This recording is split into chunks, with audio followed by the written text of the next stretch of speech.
Um, 2. 3 podcast, 3 irmãos na área. Quem fala com vocês, mais uma vez, Rodrigo Tchorró. Do meu lado, meu brother, meu irmão, Roberto Andrade, filho Borracha. Na mesa operando, nosso diretor, Pedro Henrique. E aí, Robertinho, boa tarde, tudo bem? Fala aí, meus irmãos. Fala aí, meu irmão, beleza? Pô, a gente tem que Muito dedicar esse episódio pro seu irmão também, né? A gente Eu tava acho que falando já aqui. fica dedicado pelo seguinte, pelo sobrenome já valeu, eu adoro quando tem sobrenomes de relevância internacional aqui na nossa frente. Que é meu sobrenome. Talvez nem seja tão importante, mas pra mim é muito importante. E, cara, quando é conhecimento aprofundado, específico e que esclarece. A gente adora falar de história também, né? Cara, história é muito foda. Vamos falar, a gente pode Tudo falar. tudo que a gente vive hoje, a gente pode não entender isso, mas são consequências das atitudes que a gente tomou no passado. E se a gente entende o porquê disso, fica mais fácil entender o que a gente vive hoje. Eu não acho que é por acaso. Tinha que ser. Não nesse fato. Você acha que olhar a história lá atrás dá pra gente entender muita coisa que acontece hoje? Você vai entender tudo. Tipo, até um presidente da Venezuela tá aqui no Brasil, assim, dá pra entender. Cara, você vai entender isso. Você vai entender isso. É uma parte vamos ver. bem maluca. É quase não dá pra entender, mas Deixa o nosso convidado falar agora. Explica. Obrigado, professor Marcelo. Obrigado.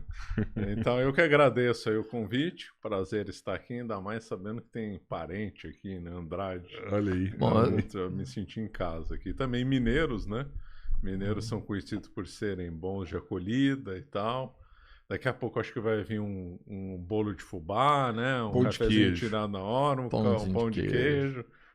Não, tô brincando. Mas sim, os mineiros são gente fina. Minha esposa é mineira, meu avô era mineiro. Então, tô em casa aqui. Muito obrigado pelo convite. É uma coisa que você falou do bolo de fubá, gastronomia mineira é algo que você gosta, assim? Você é pouco ligado à gastronomia também, né? Eu sou bastante ligado, né? Até escrevi um livro sobre isso, sobre simbologia da gastronomia. Olha pra lá. Esse aqui é o seu, sim. Tá bom. E aí, então, eu estudo sobre isso, né? Já li também o Câmara Cascudo, que é o maior estudioso de comida aqui no Brasil. E a comida mineira é sensacional, né?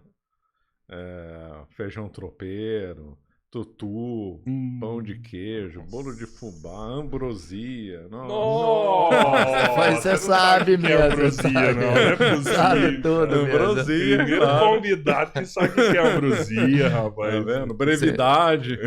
Olha só, rapaz, eu vou te falar. É um clássico mineiro. E o legal é que você consegue, falando agora de culinária, do que você entende de gastronomia, você tem esse livro, né, eu tinha visto, você tem que é uma junção, seria, entre o iFood e a televisão, que aí você usa conhecimentos diversos. Então você tem de história, você tem de gastronomia, você tem um que seria esse do iFood da TV. Então, esse na verdade é uma crítica à televisão. Sim, esse seria E aí o nome gerais. eu fiz apenas um paralelo, que como eu odeio iFood, né? Eu odeio Big Mac, eu odeio essas coisas, acho horrível. Mas você imagina trocar um feijão tropeiro por um Big Mac. Eu falando, tem que ter algum problema sério, né? Ou mesmo um snack por trocar um pão de queijo por um snack. Não dá, né? Não dá. Então eu usei esse daí como forma uma crítica para a televisão. Então esse foi o primeiro livro que eu escrevi, no qual eu critico aí violentamente a televisão, que é uma máquina de emburrecer as pessoas. Eu já visto o Brasil, né?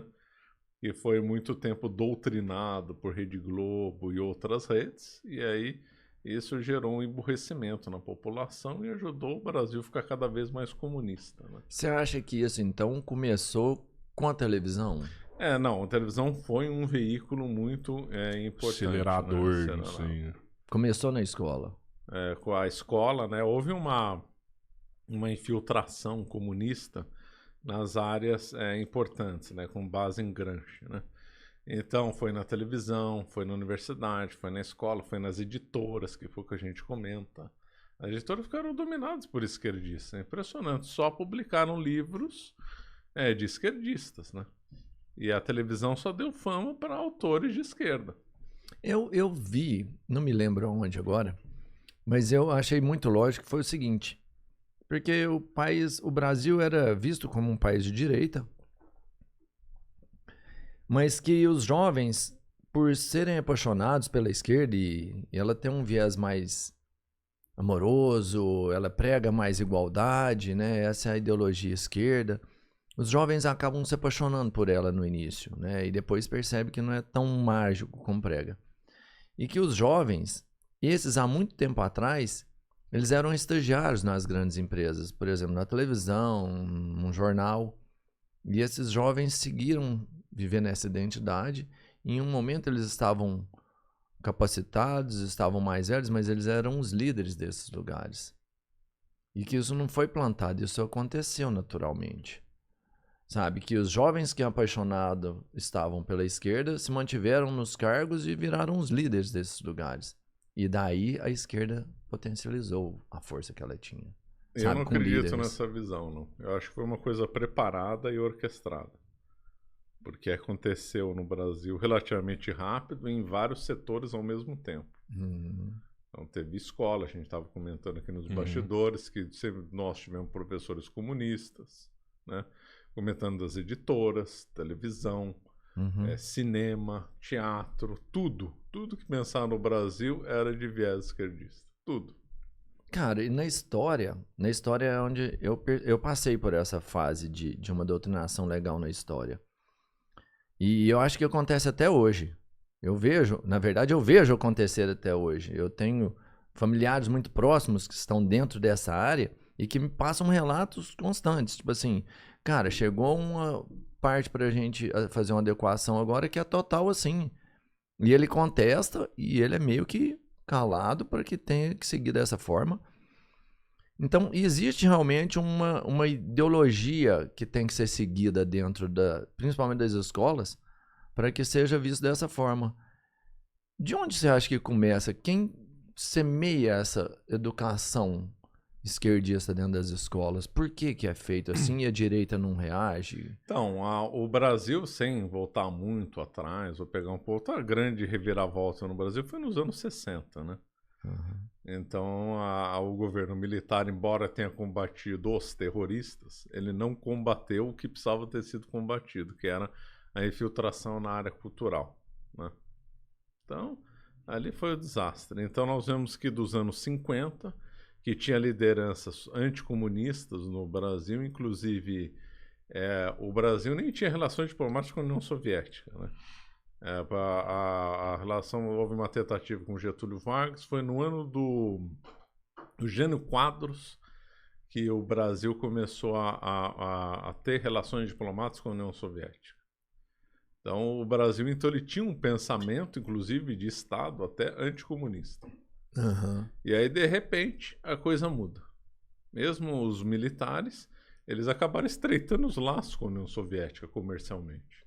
O Geisel tinha a versão dos Estados Unidos, veja só. Ele não fez um plano, o plano, né, da usina nuclear do Brasil, que aliás foi muito bem feito porque era alemão, mas ele não fez buscando o melhor para o Brasil, ele fez com raiva dos americanos, que ele odiava. Ele manteve relações frias com o Carter, que era o presidente na época.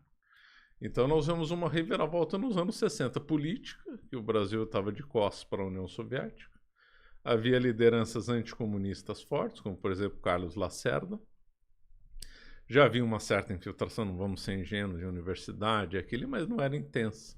Aí veio os anos 60, os militares dão um golpe em 64, combatem a guerrilha, que foi criticada, a guerrilha foi criticada pelo Luiz Carlos Prestes, para você ter uma ideia. O Luiz Carlos Prestes já estava uma mentalidade diferente, falando, né, guerrilha não vai transformar o Brasil num lugar socialista, agora a cultura vai. Se a gente aplicar o método de Gramsci, vai. Né? E aí, então, o Brasil teve uma infiltração na Igreja Católica. A Igreja Católica era anticomunista, visceralmente anticomunista. Os bispos eram contra o comunismo. Os padres, aí de repente, aí vem Helder Câmara, vem Arnes, vem Lloyd Scheiders, todos de esquerda. Então, lógico que houve uma coisa orquestrada. Quando a coisa acontece num ponto só, fala assim, mas quando acontecem várias coisas ao mesmo tempo,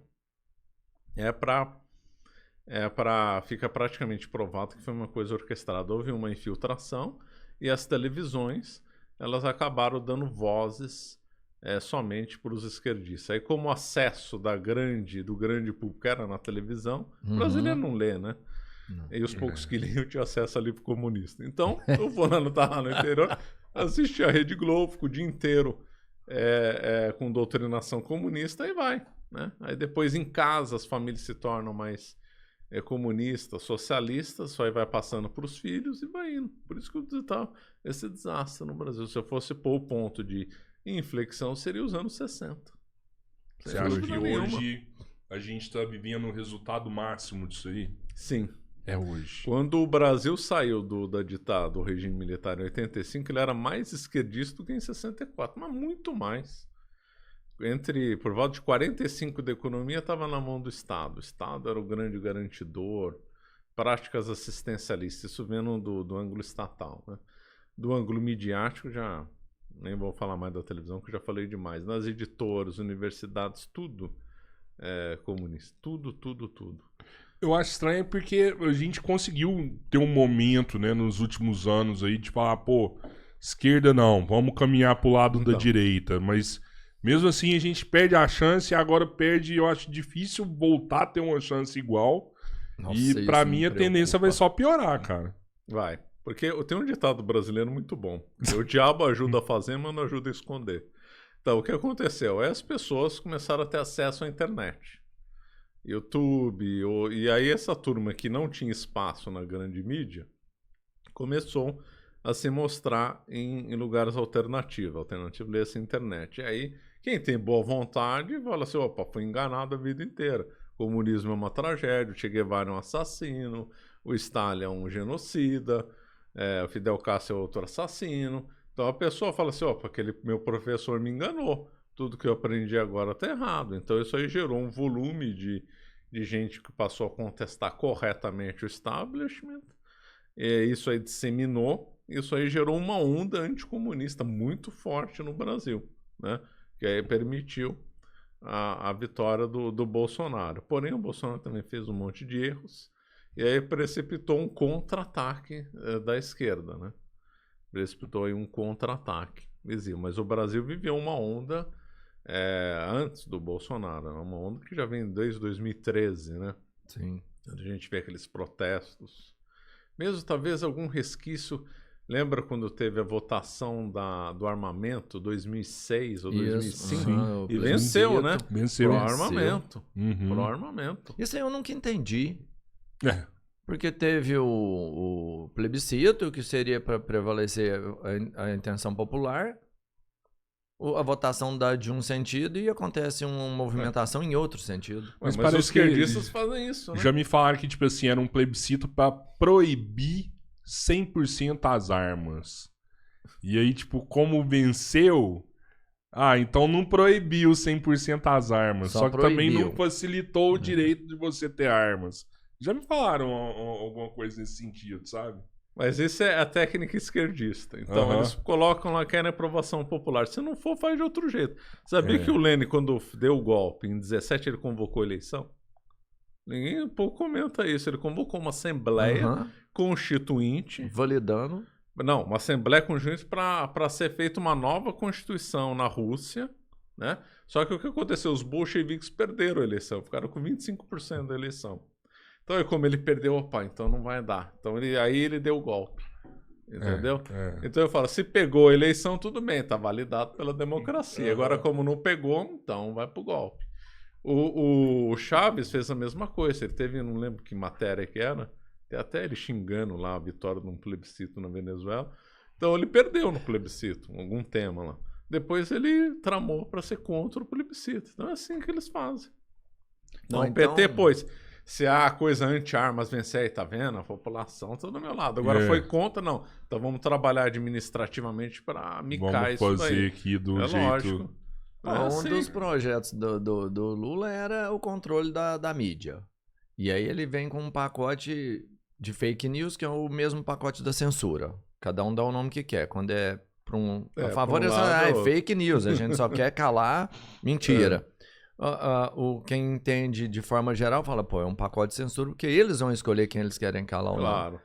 E você me conta que quando eles não conseguem fazer de uma forma, eles buscam Vai na marra. e acontece do mesmo jeito, a gente caminha para muito breve ter uma censura muito forte aqui, talvez a maior de todos os tempos, maior do que, digamos, a censura militar, do que... Né? Sim, tá caminhando para uma coisa bem séria, pior que o do Getúlio. Do Getúlio foi a pior, né? Pior ainda que dos militares.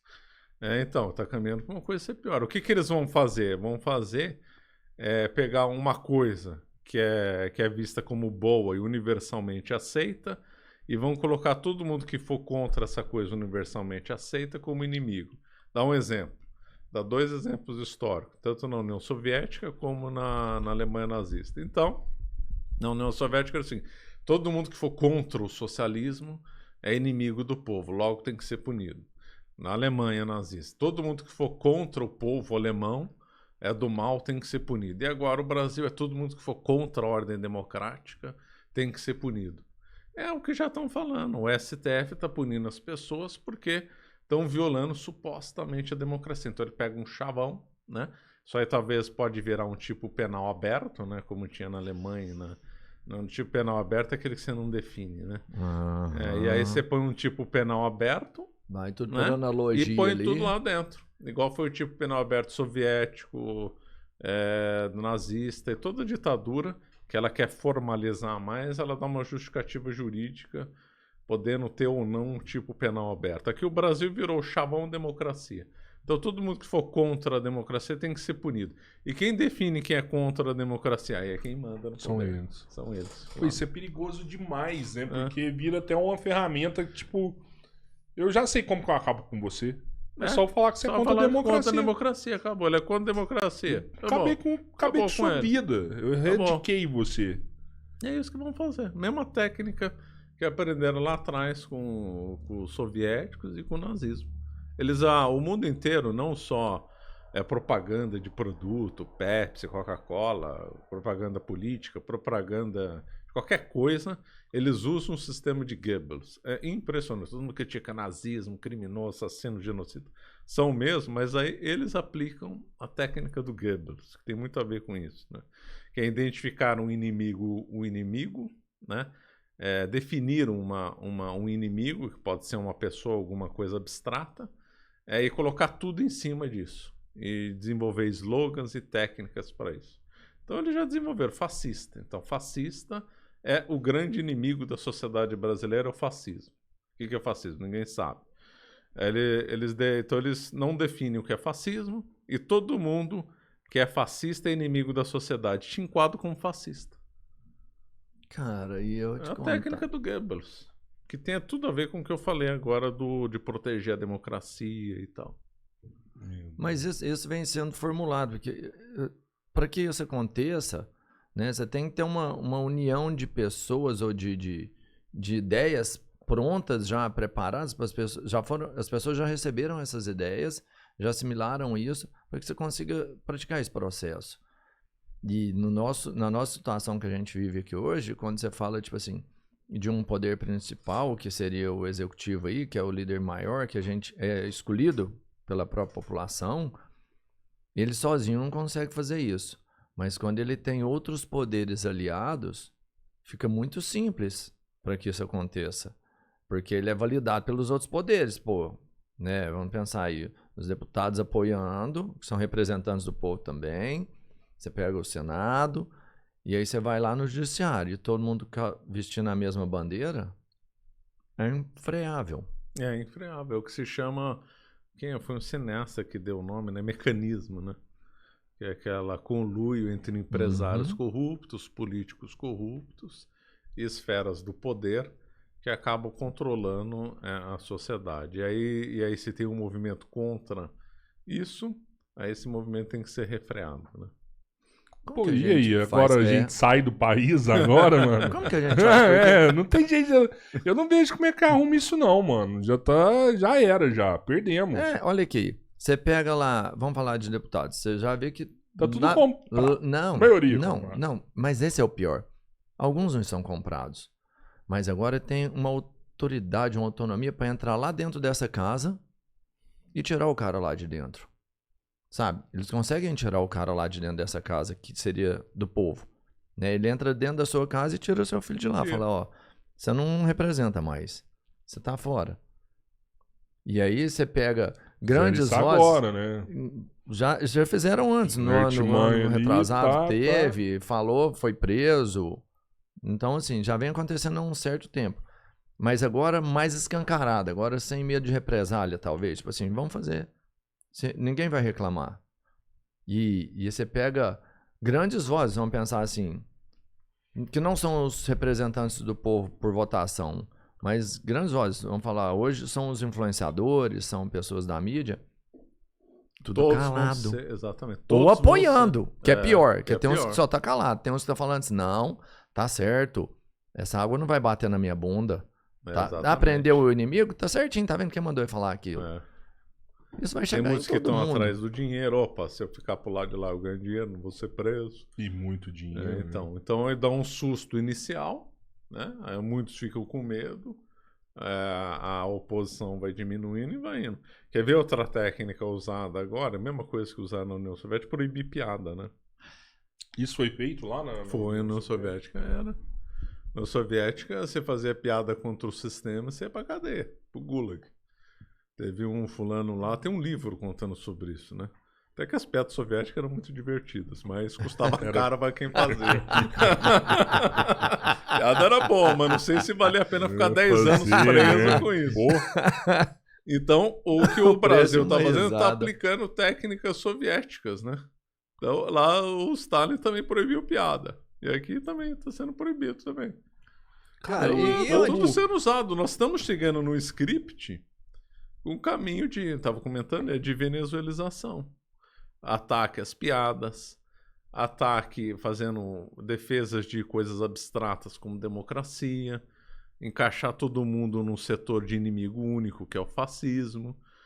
Então, estamos chegando no script. É igualzinho como foi a União Soviética, nazismo, fascismo, está igualzinho, está caminhando. Por que será que o povo não olha pra trás e enxerga isso daí e fala, mano, não, muitas pessoas não têm conhecimento de história, então acha que... E também tem aquela velha história, né? Falsa história. O Brasil não vai ser assim, né? Igual a gente comentou, no Venezuela também falaram. Venezuela não é Cuba, virou Cuba. Agora aqui no Brasil fala, o Brasil não é Venezuela. Daqui uns anos nós estamos na Venezuela aqui. No Brazuela, né? Como se diz. Cara, eu lembro mas isso também faz muita parte disso, sabe? Eu lembro do meu professor de geografia no corredor, na sala, falando que um dia ele conheceu uma cubana e que um cara falou mal de Cuba e ela batia no peito e falava, não fale mal de Cuba, não fale mal de Cuba. Meus filhos hoje são médicos, têm estudo. Não fale mal de Cuba. Você não, tá chegando você aqui não já, sabe então, como que era Cuba antes. A gente era abusada, não sei o quê, sabe? E o cara... Eu lembro nitidamente o meu professor falando isso para 40 alunos dentro da sala. O meu professor de história, eu amava o cara. Eu até gosto dele, independente das ideias, eu gosto dele ainda. O William é maravilhoso. Por isso você tá de camisa vermelha, né? Não. Tá de camisa vermelha. Eu tô de camisa vermelha porque a gente gravou a mensagem subliminar. Mensagem subliminar que sempre vai plantando. Não. Não é por acaso, não. Eu tô de camisa vermelha que a gente gravou com o pessoal da Nintendo mais cedo. Não foi por causa disso, não. Foi com um influencer da Nintendo. Não, para. Eu vou te falar. A gente já fez debates e eu sempre fiz questão de amarelo e sempre fez questão de vermelho. Mas filtrado aí, hein? Pô, o William, eu lembro que eu saí do terceiro grau, cara. Tipo, eu detestava meu pai. Meu pai era empresário. Eu achava que meu pai explorava. Meu pai explorava das pessoas. Eu olhava aquilo ali, eu não entendia. Eu falava, pô, por que meu pai não paga mais isso aqui? Por que essa pessoa não tem mais que isso aqui? Né? Eu só fui entender depois do dia que eu virei e falei assim, deixa eu abrir minha empresa. Deixa eu ver como é que funciona isso aqui. Que choque, aí você viu a tortura. Que choque. Falou assim, porra, meu pai era um anjo, meu pai era bom demais. Ele buscava, ele dava as coisas para as pessoas, né? O sistema foi feito pra gente ficar assim, né, foi. Cara? Então, essa parte de causar esse tanto de fragmentar situações todas, sabe? Isso é parte do controle, não é? Como assim fragmentar? Pô, é tipo assim, ó, o empresário é ruim, o empresário explora o trabalhador. É tipo o trabalhador contra o empresário. Sim, essa é sabe? do Essa Marx, cultura, né? essa cultura das sim. pessoas que trabalham, que são, que têm bons rendimentos. Pô, se você tem dinheiro, você não é bom. Exatamente. Isso aí vem herança marxista, né? Isso é de Marx? Então, é Marx, né? Marx dizia que então todo empresário era explorador. Então, qualquer funcionário, ele ganha menos do que deveria por causa da mais-valia. Todo lucro é uma apropriação injusta feita pelo proprietário. Então, quando vier a reforma, a Revolução Socialista, essa classe miserável de opressores vai desaparecer e tudo vai ficar na mão do Estado operário. Então, essa visão de ódio é empresária de Marx. Cara, eu vi uma coisa que eu achei muito interessante de Marx, que, tipo, acho que pouco tempo atrás, completou, não sei se anos da morte dele, e o cara mencionava o seguinte, o quanto ele foi importantíssimo, as ideias dele foram importantíssimas para várias pessoas que conseguiram, sabe, ter crescimento de capital e tudo mais. Que foram as pessoas que não seguiram as ideias dele, conseguiram vencer e ficaram muito bem. Seguiram Como a ideia não dele. Fazer, né? Assim, quem não Manual seguiu isso aqui, não fazer. quem não seguiu, todo mundo se deu bem. E quem tá nessa aí até hoje não vai, não. Eu achei muito bacana isso aí. Eu vi um comunista falando, criticando o aluguel, cara, sabe? Tipo, você viu isso Ah, aí? sim. Ah, lá foi o... Foi lá no P3. Foi o Ian. Foi o Ian Neves, né? Criticando o aluguel, cara. Que doideira. É impressionante. Porque o Lenin aboliu, né? Aluguel. Mas aí depois foi um fracasso, né? E aí ele teve que fazer a nova política econômica. Ele retornou o capitalismo na União Soviética, o Lenin. Isso os comunistas não gostam de falar, mas ele viu que foi um fracasso. As crianças passando fome nas ruas de Moscou, gente adulta também. Ele falou, opa, isso aqui vai vir para o colapso. Então ele resolveu dar um passo atrás e introduzir uma nova política econômica e chegou a permitir comércio. E mais, convidou empresários americanos para investir na União Soviética. E muitos foram. Isso foi o sucesso da China, isso. O investimento que ela teve. Os Estados Unidos, na verdade, a história que eu vi foi de que. Aí você me corrige, por favor. De que os Estados Unidos teve a oportunidade de investir na China e eles colocaram muita grana lá para mostrar, por exemplo, para os chineses, para a população em si, que o capitalismo era muito bom, que era bom ter grana. E que a China, muito velhaca que sempre foi de alguns tempos para cá, catou todo esse recurso, não repassava, lógico, para a população e nessa hora a China criou um grande valor financeiro, sabe? E consegue desenvolver. Eu já ouvi essa versão, mas eu não acredito, não. Não faz sentido nenhum. Sabe, foram os Estados Unidos que bancaram a potência da China. Porque é o seguinte... A China virou uma potência com o dinheiro deles. Faz sentido, o socialismo não funciona. Então alguém tem que sustentar o socialismo. Sempre. É o capitalista que sustenta o socialismo. Então, os quem... Estados Unidos sustentou a União Soviética. Estados Unidos, Inglaterra emprestaram dinheiro, até a Itália emprestou, a Alemanha Ocidental depois emprestou, sustentaram tudo aquela turma. Nos anos 80 estava tudo quebrado. Dívida externa da Alemanha Oriental gigantesca e tudo. A China dava uma miséria, o povo passando fome, aí teve que chamar o capital. Só que o problema da China é que eles deixaram o mercado livre. E a China gerou um precedente perigosíssimo.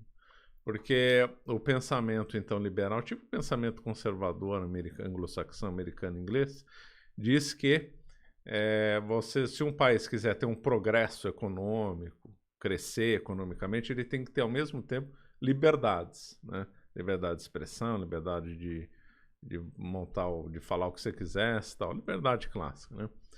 E a China não. Provou que você pode crescer economicamente com o capitalismo e, ao mesmo tempo, manter um regime brutal de censura e perseguição política. Se a gente for ver, ele é o único país, foi o primeiro país a desenvolver com sucesso uma fórmula dual. Porque até então, os que tinham uma ditadura cega, ele levava algum colapso, dava. A China mostrou o contrário. E esse modelo chinês pode vir para outras plagas, por exemplo, o Brasil, né? Então, você fala de a gente replicar o processo dos deles. chineses, como tem muita gente defendendo. Então, aqui daria liberdades econômicas para pessoas amplas, como na China. Dá para ficar rico? Dá para ficar. A China tem bilionários, né? Sim. Tem defesa de propriedade e várias coisas, mas não vai ter, você não vai poder criticar o governo, não vai poder fazer piada, não vai poder falar tudo o que você quiser. É quase que um modelo Gengis Khan. Una-se a mim ou morra. Exatamente. Se você tiver... A China, se você começar a protestar, vê lá a polícia chinesa some com você. Não tem como, né? A diferença da China para a Alemanha Oriental é que agora a China enriquece e a Alemanha Oriental está vindo para o buraco. Então, o modelo chinês provou-se que é viável economicamente. Que o grande problema do socialismo era não ser viável economicamente. Agora a China provou que ter um partido comunista centralizador e liberando o capitalismo, a coisa progride. Progride economicamente, né? Cara, um mas precedente perigoso. Você cria um império, na verdade, né? Onde você tem um rei que dita toda e qualquer regra. E, cara, na China a gente sabe, isso não é mostrado, não é tão falado. Mas que o cara que trabalha lá é praticamente mão de obra escrava. E o sucesso deles, do investimento, acaba sendo isso também. Que aí todo mundo quer investir lá, porque a mão de obra é barata, você consegue produzir com valores menores. E ninguém tá se importando com o cara que tá morrendo lá dentro da empresa. Mas quando chegar aqui, vamos pensar se replica isso aqui no Brasil, a gente já não vive com ótimos salários, a gente já não tem sonhos, a gente já não tem. Mas para replicar isso aí, eu acho que tem que ter um retorno mínimo para a população. Não, mas assim, só para concluir. E quando chegar aqui que a gente tiver que trabalhar para só sobreviver mesmo? Então, é porque a China, de fato, muita gente saiu da miséria por causa do capitalismo, não por causa do socialismo, né? 78 a China era uma miséria. Mas lá eles não tinham nada. É diferente da gente que tem um pouco e vai chegar uma hora que a China vai dar uma estagnada, né? E tal, isso aí não vai ter esses crescimento acelerado e acabou. No Brasil, não sei como é que faria. Teria que ter adaptações aqui para a realidade brasileira. Espero que não chegue esse modelo aqui. Mas tem nuvens cinzentas aí no horizonte se aproximando do Brasil, né? É igual eu tava falando, eu acho que aqui a gente não tem um mínimo pra poder tentar aplicar algo parecido, sabe? Eu nunca fui na China. Eu já ouvi falar que, por exemplo, o trabalhador lá, a família dele, tem educação pro filho, tudo. Porque cresceu, né? Que é uma preocupação nossa, assim, né? Como que você implanta alguma coisa assim sem... Sabe, eu acho que tem que ter uma moeda de troca pra você ter a aceitação do povo. A moeda de troca para a população ceder a sua liberdade é ter desenvolvimento econômico. Essa é a moeda de troca. Que é difícil fazer isso aqui, né? Essa é a moeda de troca. Aí a população aceita. Vende a sua liberdade em favor do dinheiro. Eu vou te falar, hein? Aqui não vai, então. Aqui não difícil, vai. É difícil. Porque mas olha que é muito a censura tá avançando. Assim, ele tá sendo colocado, né? A semente está sendo semeada ali, em algum tempo ela pode vir a nascer.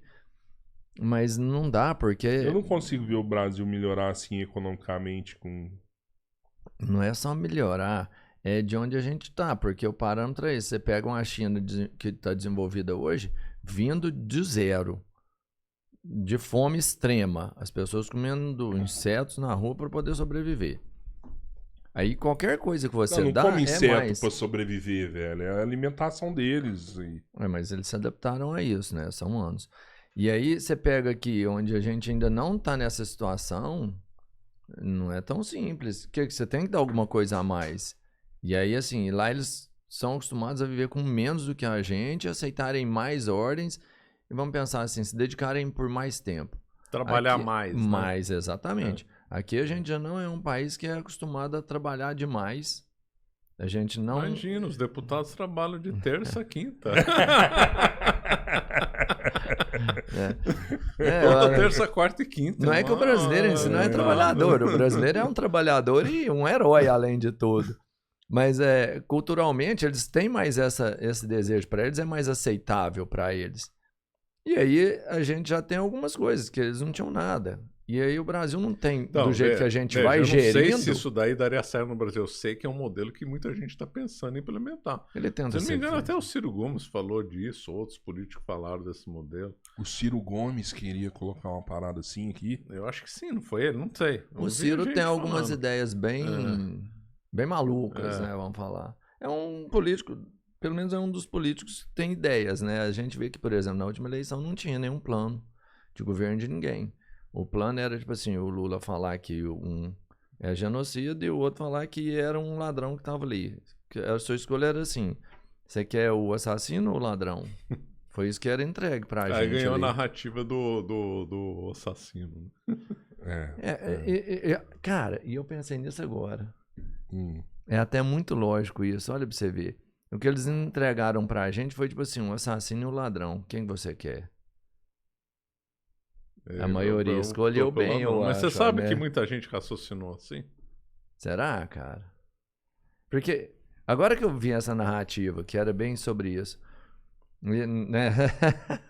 Cara, Mas eu muito ainda, profundo, hein? triste, viu? eu ainda acho que alguns movimentos no Brasil têm culpa desse resultado, assim, sabe? Tem muita gente que tentou fazer cálculo político pra se dar bem e agora a gente tá caminhando pra algo irreversível, sabe? Você está se referindo ao MBL, por exemplo? Demais da Exatamente. conta, demais. Que é um movimento que eu... Vocês não convidam alguém deles aí para eles falar o lado deles? a gente já trouxe, chamou, já. mas já até chamou. então a porque gente não sempre tinha é essa bom. convicção que a gente tem agora. Mas é- sobre Isso. essa apatia que eles tiveram no momento que tinha. Qualquer líder político tem que se manifestar, porra. Tem dois lá, né?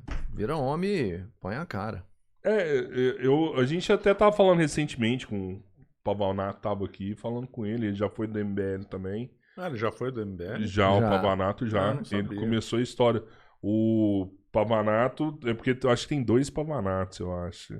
É o. Como é que ele chama o rapaz mais novo? Acho que é Lucas Lucas Pavanato. Douglas, É um rapaz bem novo. Um branquinho. Bem novinho, rapaz. Ele foi agora para deputado estadual e perdeu. Mas ele teve aqui, a gente conversou sobre isso, porque eu sempre gostei do pessoal do MBL, mas eu vi que eles fizeram bastante cálculo político nessa última eleição. Eles achavam que se o PT voltasse, eles iam crescer mais, porque é mais fácil bater no PT Do que que bater no Bolsonaro. Muito mais fácil. Você bater no PT, você ganha like, você ganha, né, views. Tanto que até os views das lives deles aumentaram absurdamente. E agora eles convocaram para manifestação do dia 4. Tem uma manifestação esse final de semana, né? E está sendo boicotada por um monte de gente. Que eles estão preocupados também, né? Porque eles querem uma manifestação né, contra a esquerda, mas que não peça intervenção militar, né? É um negócio meio difícil, Não, assim, mas né? dá, né? Você não precisa pedir intervenção militar. Não porque precisa, tem- mas eu mas- falei assim, Porque você tem tem... impeachment, você tem outras coisas. Sim, eu concordo. Eu também queria uma manifestação dessa contra a esquerda. Mas ainda é difícil. Tem muito cara da direita, bolsonarista, que entra lá na manifestação e essa é a opinião do cara, né? Não, mas essa aí atrapalham, né? Sim, demais. Porque aí demais. vende a ideia que o povo é antidemocrático, o povo quer golpe e Você tal. dá pra Que esquerda é exatamente o que a eles esquerda quer. Eles pedem só exatamente. isso. É Você exatamente o que a esquerda você quer. tá dando Só argumento pede pra isso. esquerda. Mas Não eu dá. queria muito. O que eu esperava deles era, tipo, ver eles dar o braço a torcer e pedir desculpa. Tipo assim, pô, realmente a gente fez um cálculo político errado. A gente tá muito mais na merda agora do Vai que ver tava. nunca. Eu acho que vocês deveriam chamar alguém lá e fazer essa pergunta. Vai ver nunca. Vamos fazer, Eles- vamos fazer, Eles vamos nunca fazer. vão falar que foi isso. Só para atualizar, eles Ah. colocaram essa nota aqui tem 40 minutos, Ó, Não, 40 minutos? uma nota deles a 40 minutos. onde eles falam que. Eles explicam aqui tudo aqui, mas aqui eles falam que eles vão se retirar do movimento do 4 de junho.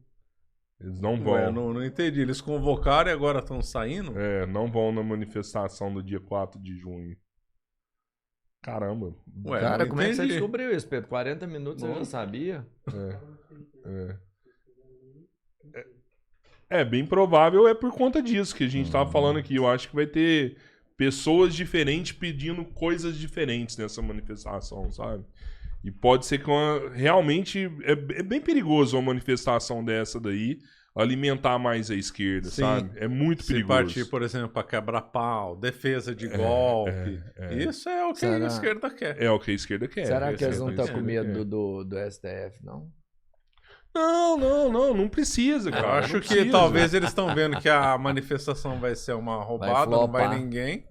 Vai flopar na linguagem atual. Vamos tirar o corpo dessa Eu história acho aí. que Eu acho que até que flopar não, porque tem muita gente contra o governo hoje, tem muita gente que quer participar disso daí. Mas por que eles sairiam se a coisa tivesse quente?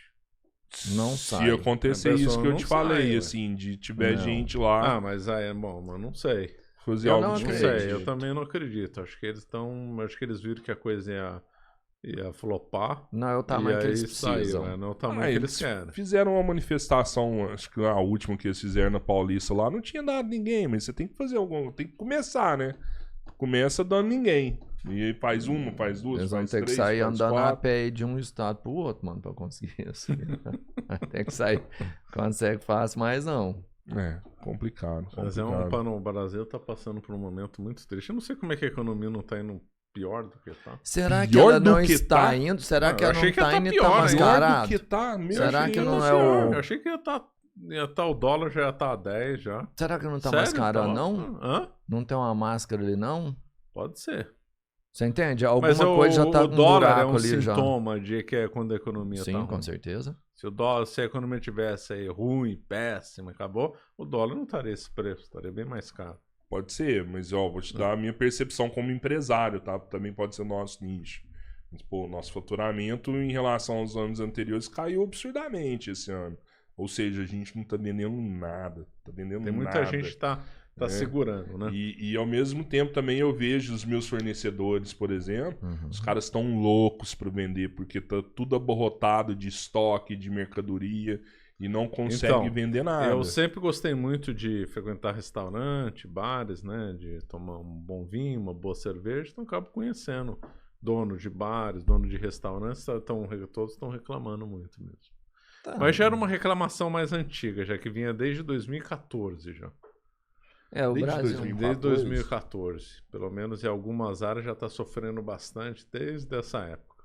É uma reclamação referente ao Uma faturamento. reclamação que aí o pessoal, que a primeira coisa que a pessoa vai cortar é comer fora, gastar dinheiro em restaurante, né, e tal. A crise ela não começa agora. Tem uma coisa já séria no Brasil que empaca, né? O Brasil faz voo de galinha, né?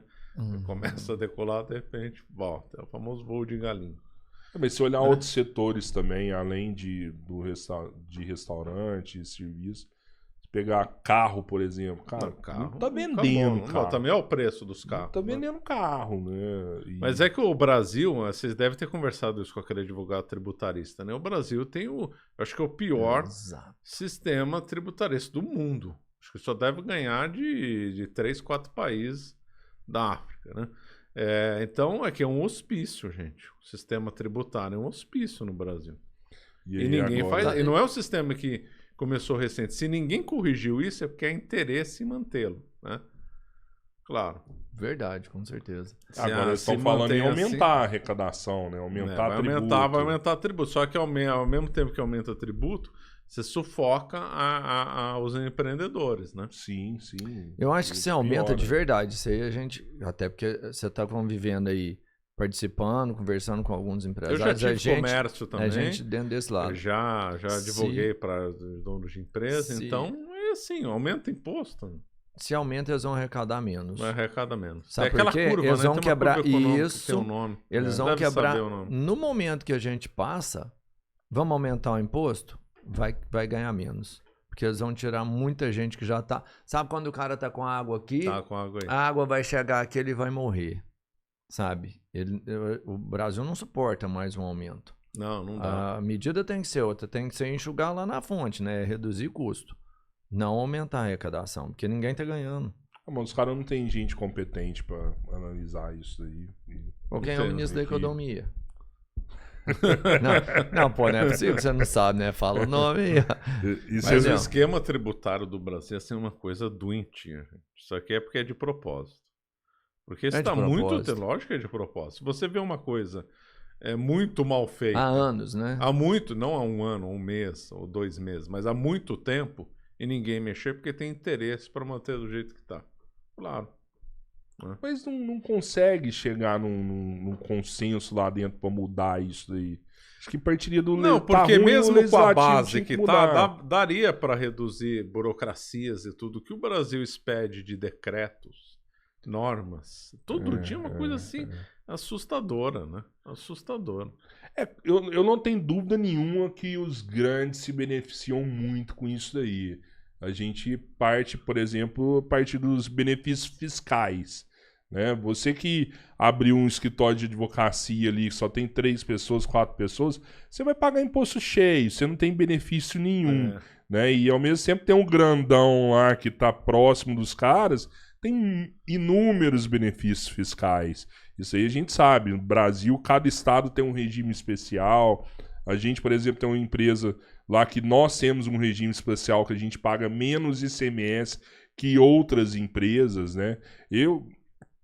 Eu sou um pouco contra isso, apesar de usar, porque, é a regra do jogo, então vamos atrás para usar. Mas eu tenho certeza absoluta que isso aí prejudica vários e vários empresários. E olha que a gente é comum, né? Ainda tem gente que tem mais benefício ainda, né? Mas você vê que coisa triste, mas é interessante do ponto de vista histórico, que mesmo nos Estados Unidos e outros estados ditos liberais, há uma concentração de grandes empresas em detrimento de pequenas empresas. E há um aumento na burocratização que acaba prejudicando pequenas empresas e acaba favorecendo indiretamente as grandes empresas, né? Então, isso é um movimento que começou nos Estados Unidos, mais ou menos no tempo do Woodrow Wilson, quando começou a haver uma concentração de grandes empresas financeiras e econômicas, e se agravou no tempo do Roosevelt, né? Então, se você vê, tudo nos Estados Unidos tendeu a grande concentração. Quais são? Tem 3 grandes montadores. Antigamente tinha muito mais. Aquelas marcas que essas empresas tinham eram montadoras independentes. Dodge, como é que chamava aquela da Ford Mercury e outros, eram todas independentes. Então, houve uma concentração de poder de empresarial feita de propósito, né? Inclusive, era um pensamento do tempo do Woodrow Wilson, que era o presidente americano na época da Primeira Guerra Mundial, que é o seguinte: uma coisa é você dominar uma sociedade com muitas empresas pequenas em vários locais, por exemplo, 30 mil, 50 mil empresas. Você não controla, está todo mundo livre, tem muito mais liberdade. Agora, quando você tem umas 10, 20 grandes empresas, aí você controla a sociedade. Isso aconteceu, né? Tem um livro que comenta muito bem sobre isso, chamado Fascismo de Esquerda, chamado Jonah Goldberg. Então ele comenta que a burocratização, aumento de impostos, ela tende à concentração das grandes empresas. Concentrando grandes empresas, é mais fácil para o Estado mandar na sociedade. É mais fácil veicular uma ideologia que eles queiram veicular. Isso é claro. Cara, então o Estado, vamos pensar assim, o Estado, mesmo quando de direita, ele ainda quer o domínio. Estado liberal no mundo. Não existe. Ele quer o domínio total da situação. Domínio total, mas os Estados Unidos já não é mais liberal no sentido clássico faz tempo, nem a Europa. A Europa é cheia de burocracia, de regras, de tudo. Pra você montar uma fábrica de massa na Itália, tem um ritual burocrático que nem no Brasil. Um dos motivos da Inglaterra ter saído foi por causa da burocracia da comunidade europeia. Eles queriam ficar livres fora dessas amarras, né? Inclusive amarras financeiras, né? Uma das razões da Londres ser uma cidade muito rica é que dentro de Londres tem uma subcidade. Pouca gente comenta isso, chamada City, né? Aqui no Brasil se fala City, né? Seria City a cidade de Londres, né? Para não ficar confundindo a Londres grande com a Londres pequena, então muitos se dão o nome de City. E ela tem uma série de benefícios que vem da época feudal, que não foram então tolhidos, ou pouco modificados ao longo da história, que dá muita liberdade para contratar, investir e tal, né? Então, é uma herança, né, antiga. Quando a gente vai voltando cada vez mais no tempo, as liberdades econômicas eram maiores. A gente tem uma visão errada que pré-Revolução Francesa as liberdades seriam menores por causa do absolutismo. Isso é mentira. Tende ver a idade média como idade das trevas, que as liberdades econômicas seriam menores, tudo mentira. Antigamente, os feudos podiam emitir sua própria moeda. A gente podia emitir a nossa própria moeda. Montava ali uma loja, né, um Goldsmith, quando era uma linguagem lá da Alemanha, né? O Rothschild nasceu assim, né? Então você emitia a sua própria moeda. Então não havia limite para você ter microbancos, né? Isso tudo foi concentrando ao longo da história. Várias liberdades foram tolhidas, liberdades regionais, liberdades... Assim, o Getúlio Vargas acabou com o Brasil, né? Centralizando muito o poder. Então, centralizando não só poder político, como centralizando o poder econômico também. As duas andam paralelo, né? Então não existe país liberal no mundo. Não existe nada. Igual que tinha no começo do final do século XIX nos Estados Unidos, ou que tinha há 100 anos no Brasil, acabou, não tem lugar nada. O Brasil tinha, no começo do século, agências bancárias aqui em São Paulo com uma loja só de banco. Então, fulano abria uma casa bancária, quer dizer, uma casa bancária com uma agência só, não precisava crescer.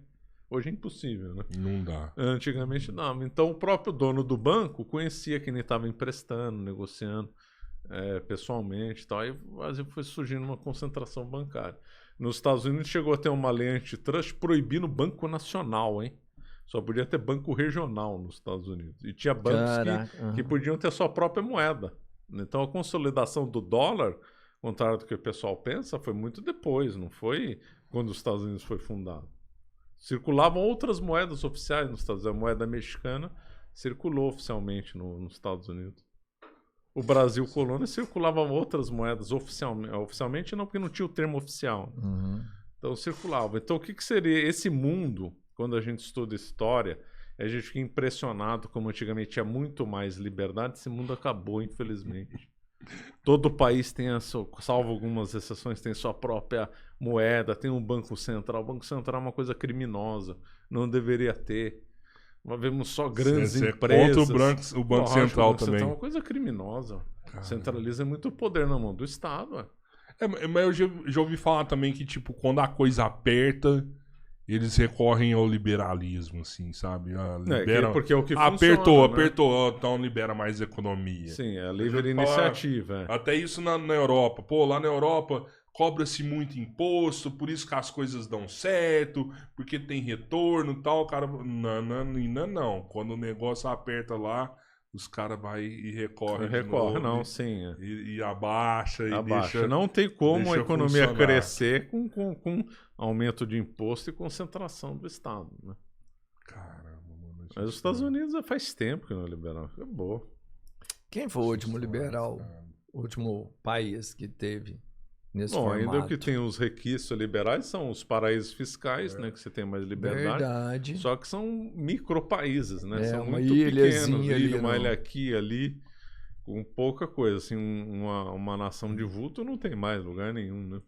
Eles falam que tem muita empresa grande que abre uma, outra, 3, 4, 5, 3 empresas né? Todas fazem. O dinheiro vai lá pra dentro, assim, né? Todos fazem. Esses paraísos fiscais há interesse das grandes potências de mantê-los, né? Como reserva de capital para o próprio Estado ou para os governantes manterem. Senão eles teriam acabado, né?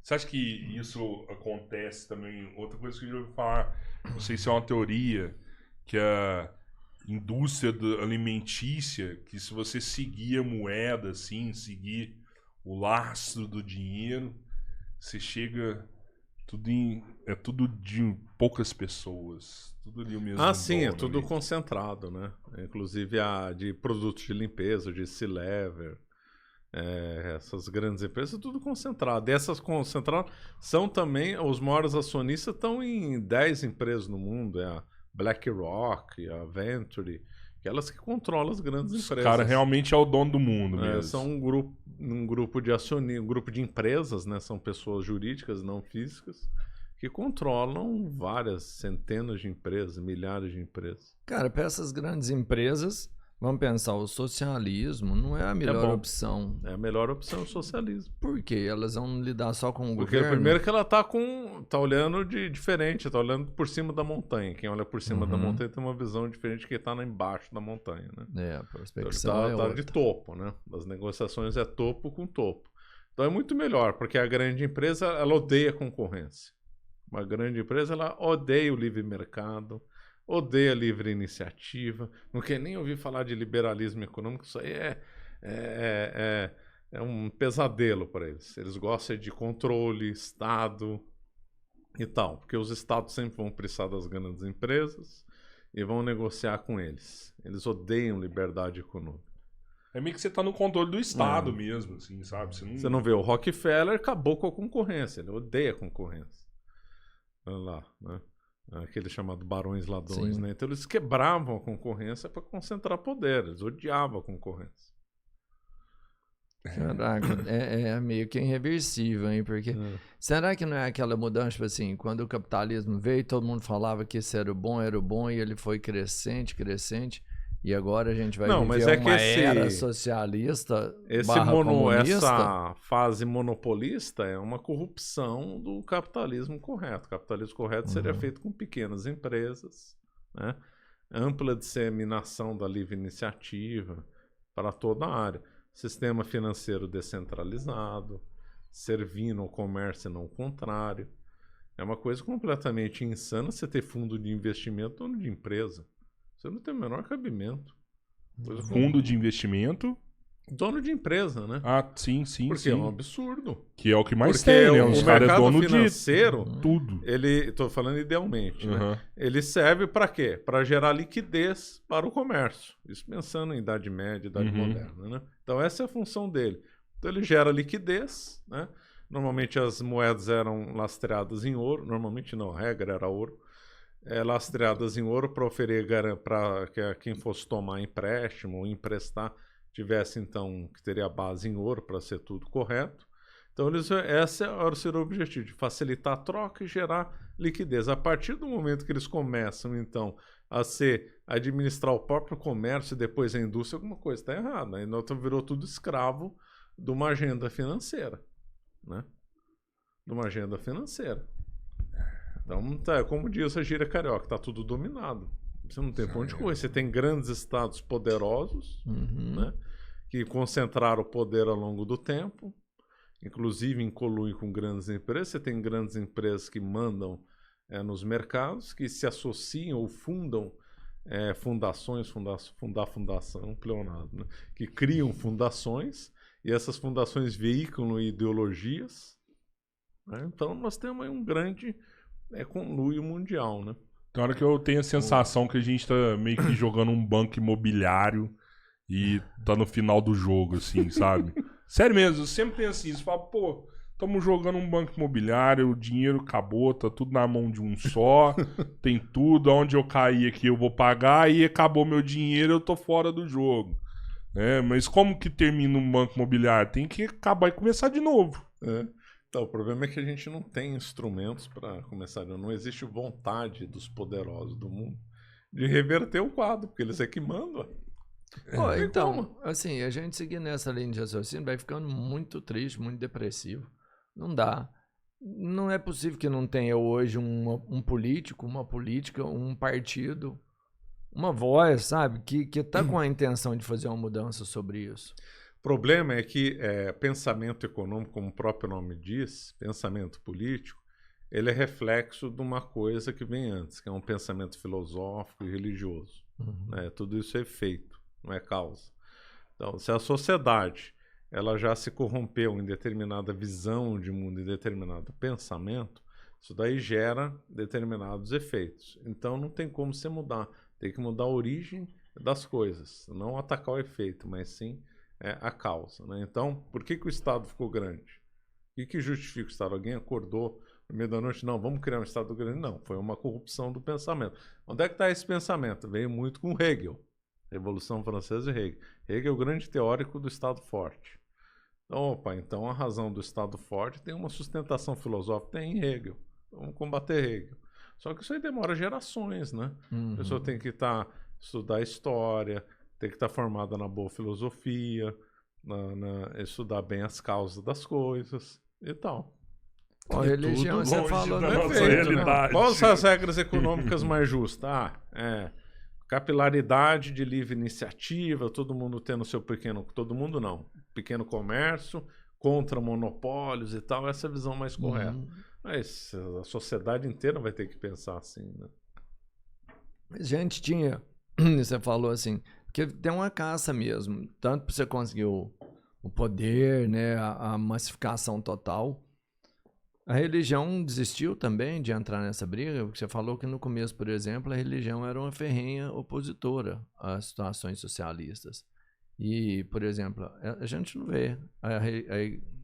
Vou colocar a igreja como um representante religioso, tanto faz ser templo, né? Então, mas pensando na igreja católica, que é... A maior, né? Então, o que aconteceu foi que os bispos e padres se corromperam, né? E aí eles tinham um grande poder de influência na população, e aí gerou uma influência nefasta, né? Então, um problema muito sério. Mas eles se corromperam em que sentido? Porque nós vemos numa infiltração denunciada por autores já desde os anos 50, infiltração comunista na igreja. Isso aí é documentado, tem autores que trabalham nessa linha. Se não me engano, aquele americano, tem um branco o nome dele, daqui a pouco eu lembro o nome. Tem um livro até traduzido para o Brasil agora. E também nos Estados Unidos também. Nos Estados Unidos, o plano do Partido Comunista americano era de infiltração nas igrejas e dominar o pensamento lá. Lá gerou uma forte infiltração comunista para tudo quanto é lado, né? É que lá nos Estados Unidos acabou dando o socialismo nos Estados Unidos virou bem cultural, né? Virou bem muito ligado à escola de Frankfurt. Não tem efeito muito, assim não foi assim no Estado, Estado socialista. Olha, eu sou socialista igual o PT aqui no Brasil, não. Mas aquilo ali enraizou na sociedade culturalmente. Então, por exemplo, Coca-Cola é uma coisa comunista. Big Mac é comunista. O cinema é totalmente comunista. O jeans é comunista. Tudo isso aí tem elementos socializantes. Então a pessoa acaba tendo embora o Estado seja anticomunista, tem os estados dentro do Estado americano, que são, né, Califórnia, Nova York e tal, podem ter suas próprias leis, que é muito melhor que o Brasil deveria seguir, e tinha até o Getúlio Vargas no Brasil, porém, culturalmente, lá foi tudo dominado, né, também. Mas isso aí eles conseguiram, porque como é que é o termo que eles usam? Os intelectuais, você pega na esquerda, ela é cheia de intelectuais. Isso foi... Eles que foram plantando essa parte. Foi também. Assim como teve a infiltração aqui, teve. É que teve um pensador chamado Gramsci, que ele operou uma verdadeira revolução e gerou efeito, né? O que ele pensou acabou dando certo, infelizmente. Até o Gramsci, o socialismo era mais ligado à visão da infraestrutura para mudar a sociedade. O que é isso? Para Marx, tudo que Marx errou, ó, estou falando que ele está pensando, não que era certo. Para Marx, toda a sociedade era uma base material. O que você produz, como você aperta a máquina, como é que são as suas relações de trabalho, o tipo de desenvolvimento tecnológico de uma sociedade numa época. Isso daí, essa base material, força de produção, relações de produção, vão gerar o que o Marx chamava de superestrutura, que é artes, o direito, religião, filosofia e mesmo o próprio Estado. Então, a base material gerava a cultura. Vamos usar o termo cultura. Marx usava o termo superestrutura. O Gramsci analisou isso aí e falou assim, o Marx aqui, embora eu seja socialista, eu acho que o Marx errou aqui. Vamos inverter, não vamos trabalhar para mudar a infraestrutura e as relações de produção conforme o Marx pensava. Vamos atacar a superestrutura. E ele desenvolveu, então, onde que deveria ter essas infiltrações, né? Na forma que o socialismo deveria ter a supremacia cultural de uma sociedade para impor o socialismo para todo mundo. Então, houve uma inversão. Então, ele tem que infiltrar em escola, universidade, na época não tinha televisão, óbvio. Mas em todas as áreas tem que estar influído. Isso aconteceu em todo lugar do mundo. Domina a cultura, você dominou tudo. E a escola de Frankfurt, que eram alemães, né, e muitos judeus muito inteligentes, que nasceram na cidade de mesmo nome, obviamente, aí eles foram perseguidos, né, pelo nazismo, tiveram que mudar para os Estados Unidos, e nos Estados Unidos desenvolveram tiveram uma produção intelectual muito intensa. Horkheimer, Marcuse, Erich Fromm e outros, Walter Benjamin, que desenvolveram então uma produção acadêmica e cultural muito intensa.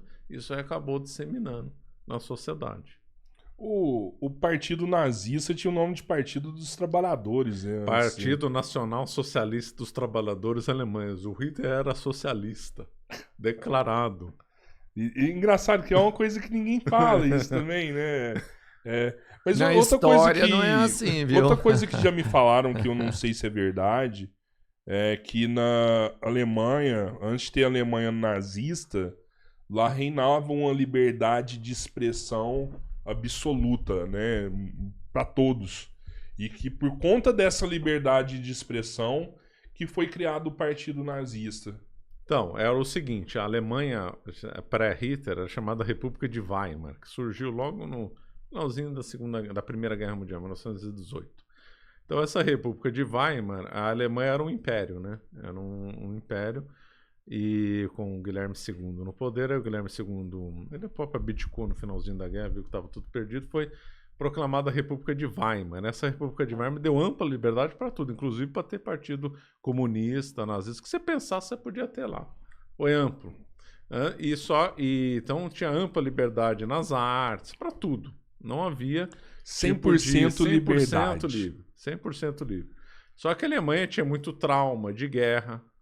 A Alemanha tem um pensamento muito nacionalista e o Hitler se apropriou de vários elementos alemães, como nacionalismo, acusando a Alemanha de ter sido perseguida na Primeira Guerra, entre outras coisas. E aí, então, conseguiu ter esse partido com ideias totalmente desvairadas, porque era livre ter esse partido. Esse partido era vinculado a uma sociedade secreta, fundada antes do Hitler, né? Chamada Tule, com umas ideias completamente... Caramba. Se eu falar dessa ideia, você fala que eu enlouqueci. Fala aí, Mas fala aí. O que era alguma das ideias deles aí? Pelo menos algumas. É coisa muito doida, mas o povo acreditou nessa história. Então, o Hitler nasceu na Áustria, né?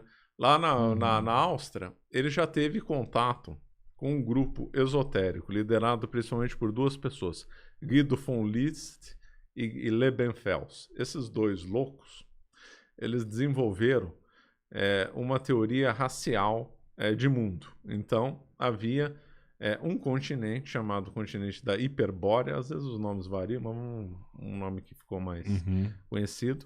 Esse pensamento dele também é ligado ao pensamento da Madame Blavatsky, você já deve ter ouvido falar, do século XIX. Também é um pensamento racial ligado a uma pessoa ligado ao Marx, chamado Moses Hess. Bom, mas isso é outra história. Vamos pegar, para não ficar avançando, vamos pegar o Lebensfels e o Guido von List. Os dois austríacos, fundaram uma revista chamada Ostara. O Hitler leu essa Ostara, o Hitler conheceu o Lebensfels. Então eles desenvolveram uma seguinte teoria racial. Havia um continente chamado Hiperbórea, cuja capital era Tule. Por isso que a sociedade secreta se chamava Tule, que era feito de arianos puros, sabedores, detentores de uma sabedoria ancestral, que remetiria a Odin. Odin é Wotan, né? É por isso que eles também é um movimento ligado, é chamado Wotanismo. E aí, então, eles dominavam uma força chamada Força Vril. Então, quem controlasse a Força Vril dominava o mundo. Então, aí esses arianos, nesse continente hiperbóreo, dominavam essas forças, esses germanos ligados a Wotan e tal. Aí o que aconteceu? Houve um cataclisma, esses arianos puros tiveram que migrar para o sul, a Hiperbórea, onde ficariam, a grosso modo, a Groenlândia. Migraram para o sul e se misturaram com raças que, na visão do Lebensfels e do Guido von List, eram impuras. O judeu seria o primeiro que eles já criticaram. Então, Lebensfels já defendeu na Áustria o extermínio dos judeus. Caramba. E também o Lebensfeld também tinha ódio ao catolicismo, porque o catolicismo tinha uma visão antipagã, e o botanismo, obviamente, é pagão. Então, havia então uma herança ancestral ariana que tem que ser resgatada, e quem resgatar essa e liderar vai transformar a Alemanha numa potência líder do mundo. Centro do... Que ia durar 1000 anos, né? Ia durar 1000 anos. Né? Então aí o Hitler assimilou essas ideias, foi para a Alemanha. Na Alemanha também tinha essas mesmas ideias. Tinha um grupo secreto chamado Thule, por causa da capital da Prebória. Né? Depois se formou um outro grupo secreto chamado Vril, em homenagem àquela força Vril. E havia experiências subterrâneas que os nazistas faziam para ter contato com esse Vril. Os principais pessoas ligadas ao Hitler eram da Thule e acreditavam nisso. O Adolf Hess, o Himmler, o Rosenberg. O Rosenberg, que era o ideólogo nazista, ele era da Thule, ele acreditava nesse pensamento esotérico. A suástica foi escolhida tendo em vista como um talismã, né? Como um talismã. Então, esse pensamento esotérico se tornou muito popular na Alemanha, porque era um pensamento racial, era um pensamento nacionalista que apontava um culpado, judeus. E a solução dos problemas está em acabar com ele. E esse ele. pensamento era socialista também. Eles acreditavam num socialismo tribal ariano-germânico. Como o Hitler assim? fazia, então... Nós somos a raça superior de todos os outros, então nós temos o direito de escravizar todo mundo que não é ariano e germânico, porém, entre os germanos tem que reinar a igualdade completa. Então o Hitler defendia o igualitarismo entre os homens. E aí você sabe, assim, com esse tanto de informação que você tem, os processos que eles fizeram, porque aí surgiu como um partido, então, o nazismo? Então, aí essa Thule criou um partido. Criou um partido e chamado Partido Nacional Socialista dos Trabalhadores Alemães. Foi nesse momento que o Hitler entrou no partido. Não há prova que ele frequentou a Thule. Thule era a sociedade secreta. Certo. Mas ele já tinha essas ideias desde a Áustria. E muitas das pessoas que foram próximos dele pertenceram a Thule. Alfred Rosenberg, já citei, Rudolf Hess, Himmler, não preciso nem citar mais ninguém. É óbvio. O Himmler era o chefe sim. da SS. Então, e o Himmler o Himmler acho que era o mais obcecado. Então Pior ele liderou, do que o Hitler. ele mandou pessoas ir para a Islândia buscar vestígio da Hiperbórea. Mandou gente para o Tibete, porque na lenda teve um grupo de arianos que se perdeu no Tibete. Então ele mandou uma expedição nazista para o Tibete. Vai e se perde. Outro sustentou que esse grupo tinha vínculo com os antigos cátaros medievais. Então levou um grupo de expedição para os cátaros. Então era uma turma doida. Mas que, infelizmente, naquele ambiente de confusão, na Alemanha isso pegou. Aí ele virou um partido e ele ganha virou realmente. Um partido. E ele ganha realmente. E ele é eleito minoritariamente, porque lá era um parlamentarismo. Era uma república, o presidente na época do Hitler era o Hindenburg. O Hindenburg era um herói de guerra alemão, da Primeira Guerra. Foi um dos grandes líderes ali, Hindenburg. Então Hindenburg era um ícone na Alemanha, era maior figura da Alemanha. De guerra, né? Era um herói de guerra e político, era o principal político da Alemanha. Ele era o presidente, o Hindenburg, não era o primeiro-ministro. E lá, como era um parlamentarista, eram aquelas regras que a gente conhece. Então, vamos supor que nenhum partido tenha conseguido 50 mais um no parlamento. Vamos supor que tenha 100 cadeiras. Para você liderar, eleger o primeiro-ministro, tem que ter 51 cadeiras. Supor que um partido conseguiu 30. Ele não conseguiu a maioria, mas ele pode compor com outros para fazer uma maioria. No mundo inteiro é assim. Israel é assim. Então a maioria que tem parlamentarismo é assim. Você pode montar um grupo de partidos e se acontecer uma maioria, você lidera. Então, teve uma votação lá em 1932. Aí um político formou uma maioria instável, chamado Guido von List. Guido von List não, von Papen. Von Papen montou uma minoria espaço. Depois foi para outro, que agora esqueci o nome. Eckreberg, alguma coisa também. Uma minoria instável. O Hitler tinha conseguido algumas cadeiras, não a maioria das cadeiras do parlamento. E o von Papen, que era um outro político conhecido, propôs para o Hindenburg, pedir para o Hitler formar uma maioria. O Hitler conseguiu fazer uma maioria em 33. Janeiro de 33, ele conseguiu fazer uma maioria. 51. 51%. Só que ele tinha um projeto, né? Ele já estava com um projeto de fortalecimento do poder. Se o Hitler assumisse, como de fato assumiu em janeiro, mas não tivesse feito uma reforma legislativa, ele não teria tido guerra, ele já teria tido caído do poder todo. Ele fez uma reforma legislativa, uma proposta de emenda à Constituição, e ao alterar algumas leis, para que seria aprovada em março de 1933. Então foi feita uma eleição em 1933. Ele também não conseguiu a maioria, mas ele conseguiu compor com outros partidos. E aí ele pôs em votação o projeto de alteração legislativa e conseguiu passar no parlamento. Mas os nazistas nunca foram maioria até 1933. 1933 foi a última eleição livre. Porque aí então passou o título de primeiro-ministro alemão é chanceler, né? Não é primeiro-ministro. E aí ele então passou, ele foi eleito chanceler, só que um chanceler com poderes especiais. Única pessoa que era o limitador de poder dele era o Hindenburg. Hindenburg morreu em 1934. Aí quando ele morreu, acabou. Aí acabou a Alemanha, estava tudo na mão do Hitler. Dono de tudo. Dono de tudo. Podia fazer o que quisesse. Cara, e você vê essa liberdade de expressão como um problema, assim? Você acha que é necessário? Eu acho tem que ter ter um o debate controle é que mesmo? tá errado. Os governos, eles não têm medo da fake news. Eles têm medo da verdade. Esse que é o problema. Esse que é o problema. Ninguém tem medo de mentira. Por exemplo, se eu conto uma mentira e falando que você é comunista, você vai, monta um vídeo contra, o Marcelo Andrade falou um monte de mentira, vou processar, tá aqui as provas. Acabou. Quem inventou a mentira é que sai perdendo. Agora, se eu falo uma verdade, falo que você é comunista e provo que você é comunista, isso é verdade. Aí você vai ficar com raiva. Você não vai ter se defender. Acabou comigo, ele provou que eu sou comunista. E agora? Então, os governos não têm medo da mentira, têm medo da verdade. Eles não vão punir quem fala a mentira.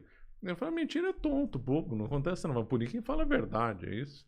A União Soviética punia quem falava a verdade. Stalin criminoso, o comunismo não funciona, isso que eles vão punir.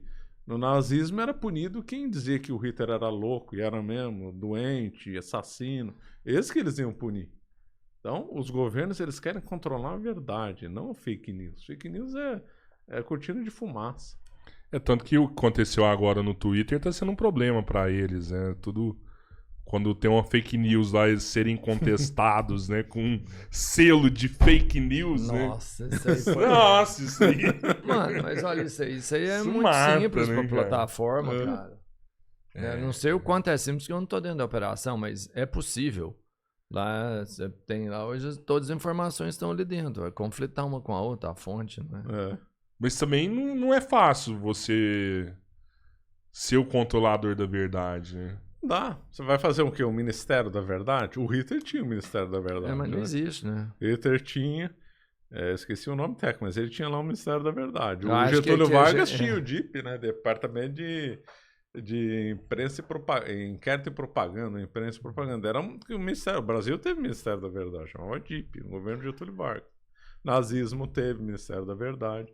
Você vai ter que ter um grupo eleito pelo Estado para decidir se o que você falou é considerado por ele mentira ou verdade. Então você imagina o comunista no poder, você fala que Marx falou um monte de bobagem. Pronto, cadeia. Mentira. Não. A gente tem um Ministério da Verdade hoje, né? Eu acho que o Felipe Neto é o... Não, faz parte. Não, mas não é. Eu acho que é. Eu já ouvi falar isso aí. Mas as coisas ele é o estão cara sendo da verdade, colocadas cara. assim, ó. Ó, vocês que são o podcast, convido o Felipe Neto aqui pra ele se defender. Eu sou advogado, todo mundo tem direito à defesa. Traz ele aqui. E aí vocês apertam ele aqui, ó. É verdade que você faz isso? O Marcelo é engraçado. O MBL. Não, chame o MBL. Não, o Felipe... chama o Felipe Neto. Não, mas aqui, gente, então já não precisa nem chamar. Se você quiser vir, você já tá convidado. Se quer falar se é você ou se não é, pô, vem aqui. Eu o MBL, vem cá e fala. É o que eu tô vendo acontecer. Pode vir falar. É o que eu tô vendo acontecer. Então, você acha que realmente a liberdade de expressão é algo necessário? Ué, senão como é que você não vai poder praticar religião? Você não vai poder externar o que você pensa? Tá liquidado. Cara, a gente... Absoluta, o homem não é liberdade absoluta. Não, mesmo não, a gente liberdade não. Você não pode sair por aí defendendo o nazismo, que Hitler estava certo, que tem que exterminar judeu, tudo isso é crime, né? E você acha aliás, que é criminalizado até, né? Se a gente insistir nisso daí, a gente volta Porque a construir você até problema meio... igual construiu lá Imagina, atrás. você der ampla liberdade, pode surgir um louco aí como o Hitler, né? Eu vejo Mas isso volto a como dizer, eles não estão atrás de fake news, estão atrás da verdade. Punir quem fala a verdade. que é o problema, né? Verdade dói, piada, porque a piada muitas vezes externa uma verdade, né? A piada As é uma piadas boa soviéticas forma era de verdade. externar. É. Então, isso a pessoa ri, a pessoa apoia, então gera um movimento contra, né? A gente ficou suscetível às opiniões deles por anos. Enquanto era televisão fechada, a gente não formulava outras ideias senão as que a gente recebia. Ah, sei lá, tá fazendo um investimento, pode ser o Estado, está investindo tantos milhões. Era essa informação, é tudo que você tinha, né? Hoje a gente tem outras informações. Aí tá investindo nesse negócio, mas está pegando o dinheiro da aposentadoria. Opa, já mudou totalmente a informação que você estava recebendo. Porque o grande problema não é a informação em si, é como é passada a informação. Né? Quando a televisão passa uma imagem, sei lá, e até é uma parte sua, de um acidente, não necessariamente ela está relatando ali um acidente, ela está mostrando uma cena de uma parte de um acontecido. Claro, não é? Então, assim, a gente tem que entender que não é a informação, é como a informação é passada. Sim. Né? Então, ali, quando eles fazem um controle, só é passada, a gente volta para a idade da TV, talvez preta e branca, ou rádio. Né? É um retrocesso gigantesco, não dá para aceitar isso. Não, esse programa aqui vai desaparecer. Nossa, já não pode, a gente já tomou um strike já por causa disso. Então, tá vendo? A gente falou de um e tomou o strike mesmo. Tá falou, o strike veio. Foi outra situação. Foi do quê que foi o strike? Já não pode falar, que você falava.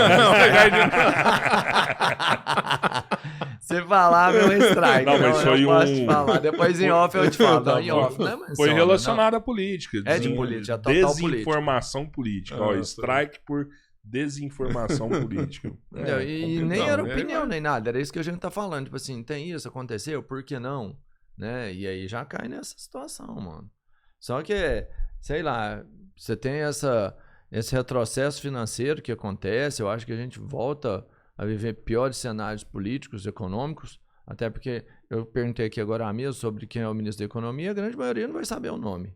Se sabe o nome, acho que não sabe o que ele faz, né? Como profissional, enfim. Mas aí você volta da economia, eu acho que, é foda. Mas o Brasil tem muita riqueza natural. Tem. Riqueza natural a gente tem, consegue retomar a economia. Quando você tira, vamos falar assim, a riqueza intelectual, cara, aí isso são milhares de anos para você voltar. Sim, a gente volta pra caverna. Volta pra caverna, volta pra TV preto e branco, um rádio de informações com informações limitadas somente um período do dia. Idade das trevas. Eles querem que a gente pense só conforme o queimando. Pô, você viu aí que... Bom, aí agora eu já não sei, mas eu vi na internet. Você vê o quanto a internet é importante. Que parece que o Uber, o Pop 99 e o iFood vai sair, pô. Não, agora, recente isso aí? Hoje ou ontem à Não, noite, acho que teve até uma decisão judicial favorável à Uber, né? Se não me engano. Eu não vi nada. Pra ficar dentro dela com autonomia para trabalhar. Não foi reconhecido o vínculo trabalhista entre o motorista de Uber e a empresa Uber. Porque não tem mesmo. Não tem. O cara vai lá no horário que ele quer, que seria era o horário. Ah, tudo bem, o cara tá fazendo todo dia das 8 às 7. Mas a opção é dele, não é vínculo. Né? Não é vinculado. Ele não é punido por trabalhar 1 hora, por exemplo. Não tem o horário, a submissão, né? Você tem que ser subordinado. Ele outra pode, função. Ele pode não trabalhar. Não tem subordinação, não tem vínculo de horário. São 3, tem um outro, né? Tem um outro agora me deu um... mas é vínculo de horário, subordinação e... Ah, não me lembro. Mas enfim, não tem mesmo, não tem como comprovar isso. Na verdade, ele é punido por trabalhar muito, né? Tipo, é isso. Você não pode trabalhar muito, você não pode. o aplicativo, Então, né? a decisão judicial que eu vi foi que não reconheceu o vínculo trabalhista. Se não serve, não reconheceu pro Uber, também não vai reconhecer pro iFood pra ninguém. Sim. Mas a última coisa que me assustou isso aí foi quando o ministro Fábio Dino lá falou aquela parada lá que tipo, vocês vão ter que aceitar, se não aceitar, a gente vai passar na marra. Cara, eu escutava aquilo Mano. ali, Discurso de ditador. me né? arrepiando todo, assim. Discurso na cara. cara dura, assim, né? Na Cara, cara Discurso dura. de ditador. Vamos passar na marra, Não, assim, quando sabe? vários líderes que são pessoas de muito potencial, assim, são pensadores mesmo, que estão liderando grandes empresas, esse cara não é um acéfalo que tá ali, tá entendendo tudo que você tá falando para ele. E o cara vira para ele e fala assim, ó, eu não quero ser obrigado a usar forças coercitivas contra você, tipo assim, te ameaçando de te prender, de te caçar. Então, já tá uma Pensa ameaça isso, implícita, acabar com né? a sua família, sabe? Porque É. prende você, afeta sua mulher, seu filho, tudo. O cara falar isso no meio de um monte de gente, pô, que tem capacidade Mas eu de acho que isso entender. aí também é um pouco tipo, vou esticar a corda pra ver até onde eu posso ir. Vou esticar Tem a aquele corda. avanço e recuo, técnica pra militar, ver até onde né? eu posso ir, até onde eu posso Mas ir. sempre a soma de tudo isso a tá régua avançando. Até aqui eu vou. A régua é até aqui eu vou. Amanhã Bola. ele puxa até aqui eu vou. Apesar Ele que não a volta. gente já falou muito disso aí. Não, é inadmissível que- um líder trabalhar daquela forma que eu trabalho. Eu acho que tem não me coisas representa. que se tirar da população geraria revolta e a gente teria uma guerra interna no país. Assim, Você sabe? viu que o Mourão falou? O Ele quê? citou guerra civil no discurso, né? Eu vi. Foi Impressionante forte, aquele foi discurso. forte. Recebeu apoio, né, de algumas Recebeu. pessoas importantes. Mas já tem pessoas dentro do lado ali do... Eu já vi bolsonaristas defendendo guerra civil, assim, sabe? E militares, que vocês não convidam aqui algum... Aí olha eu dando um monte de ideia pra você. legal.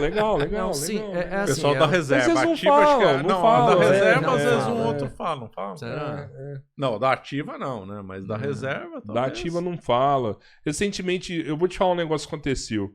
Ano passado a gente teve com um promotor, com um juíza, e recentemente a gente convidou um juiz amigo nosso, queria vir aqui. Mas não tá na ativa.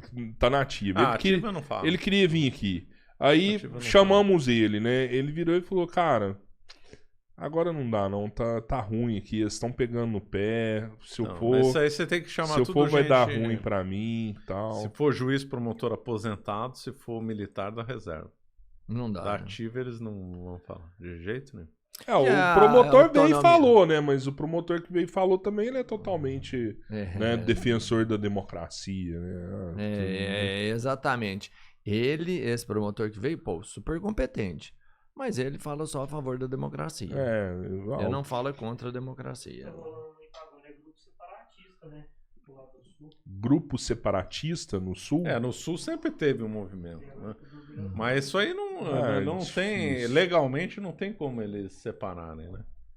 Só se eles pegarem arma e falar... Uma guerra, uma guerra. Difícil. Difícil, Nunca, muito difícil. nunca separaram, não é agora que não vão é, não separar. é complicado. Sempre isso aí. falaram, queria separar o Triângulo Mineiro, do teu estado do Triângulo Mineiro. Mas aí seria... Aí é possível, legalmente é. É. O Acre, o Pará perdeu, né? Teve um plebiscito lá e perderam, né? Não, O sim, sul do o Pará negócio é você separar. sair do país, né? Né, Você mudar mudar o estado pode. Isso aí, eu também entendo. Você Se eu falou fosse você, separado, liderava o movimento lá Você de fala separação. separar do estado. Do estado, assim. não separado do Brasil. Eu gosto de ser mineiro, eu não queria ser É só você mudar, é só você triangulista mudar. ali, mineiro. ó. Vocês queriam para, Não, peraí, para. espera aí. Tipo, você fala tipo igual o Tocantins fez com Isso, o Goiás, com Goiás, né? exatamente, Separou isso aí. ali, né? Não Cara, sei eu não, vejo grandes cara. benefícios. Até Rapaz, porque... isso aumenta estado, aumenta É verdade, tudo. aumenta a burocracia, custo. cara. No fim Sim, acaba mas saindo fica do melhor bolso. gerido, né? Você fica melhor Fica gerido. melhor, depende. Ah, né? eu Será acho que sim, fica? né? Canada. Eu falo, o Brasil é uma prova viva disso, a extensão. Quer dizer, sempre que eles vão jogar aí, joga essa.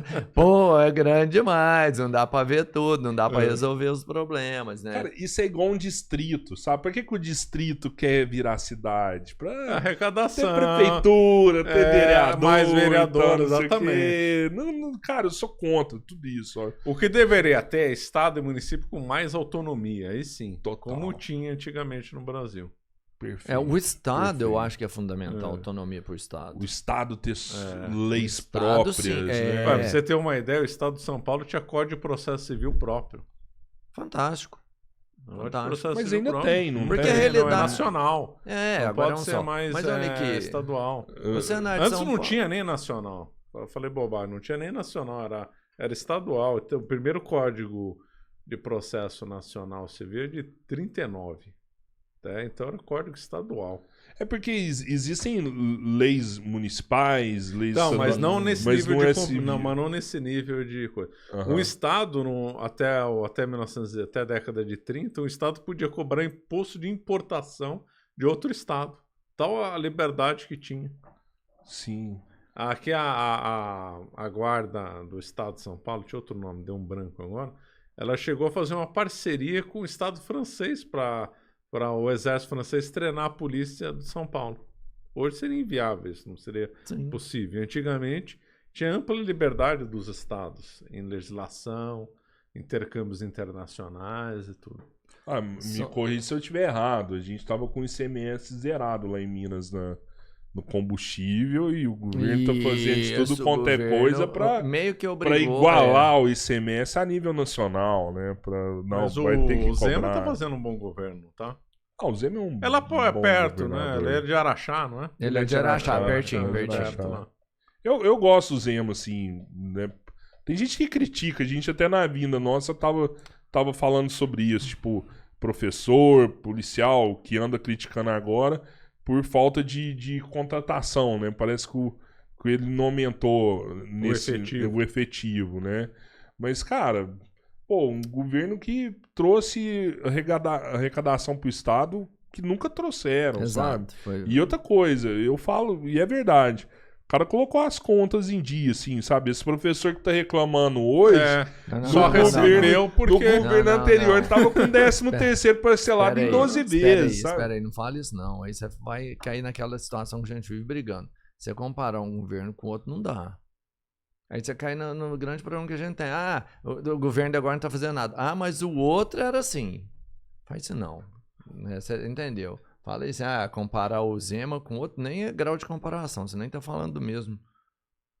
Você entende? Não, eu entendo. Tá comparando, não dá nem pra comparar. Eu entendo. O Zema tá falando. O outro. Eu entendo e agradeço você ter me chamado a atenção. Me chame mais atenção, por favor. Não. Você foi maravilhoso a hora que você falou isso. Me chame mais atenção. Mas, na verdade... Vocês brigam muito aqui ao vivo. Aí aumenta a audiência. Ele tá passando raiva demais. Ele tá passando raiva demais. É porque eu não... Tá, é uma comparação, mas, tipo... Não pode, velho. Eu tô comparando uma realidade... de outra, sabe? Não é comparação de governo. Eu tô falando de uma realidade que acontece hoje, de uma realidade que nunca aconteceu. Não é só do governo anterior, não. É de todos os outros atrás. Os caras sempre têm problema de salário. Sempre teve problema de salário. Agora o salário tá em dia. Não me lembro. Igual eu acho que o Tarcísio tá fazendo um excelente trabalho aqui em São Paulo. Sim, com melhor certeza. do que os outros, mano. E ó, não pode comparar. Não vou comparar. Você tá comparando. Como que você não compara? Você tá é comparação de Tarcísio realidade. Com quem? Com quem? Porque se você me falar que é outro, eu vou te falar, não, peraí. Você nem tá falando da mesma. Não dá pra comparar isso. Agora tá, beleza, Tarcísio e Zema. Vamos ver, quem tá melhor. Os dois são muito bons. Até então, é parte da nossa discussão, eu vi o Zema como discrepantemente melhor do que qualquer outro que eu tive a capacidade de acompanhar no tema de política. Eu comecei a me entender ou me interessar sobre o assunto, foi discrepante melhor, né? O que ele fez é exacerbado sobre qualquer outro. E agora eu vejo aqui no Tarcísio em São Paulo um cara que, como o Zema é em Minas, um cara que vem fazendo um trabalho bacana. E vai ter gente que vai bater, né? E vai bater muito. Mas é o que eu vejo. Podia depois ser que eu entendi. Tarcísio candidato a presidente e o Zema vice. Isso, hein? Eu gosto. Eu acho isso, hein? É fantástico pro Brasil, eu acho que não teria discussão.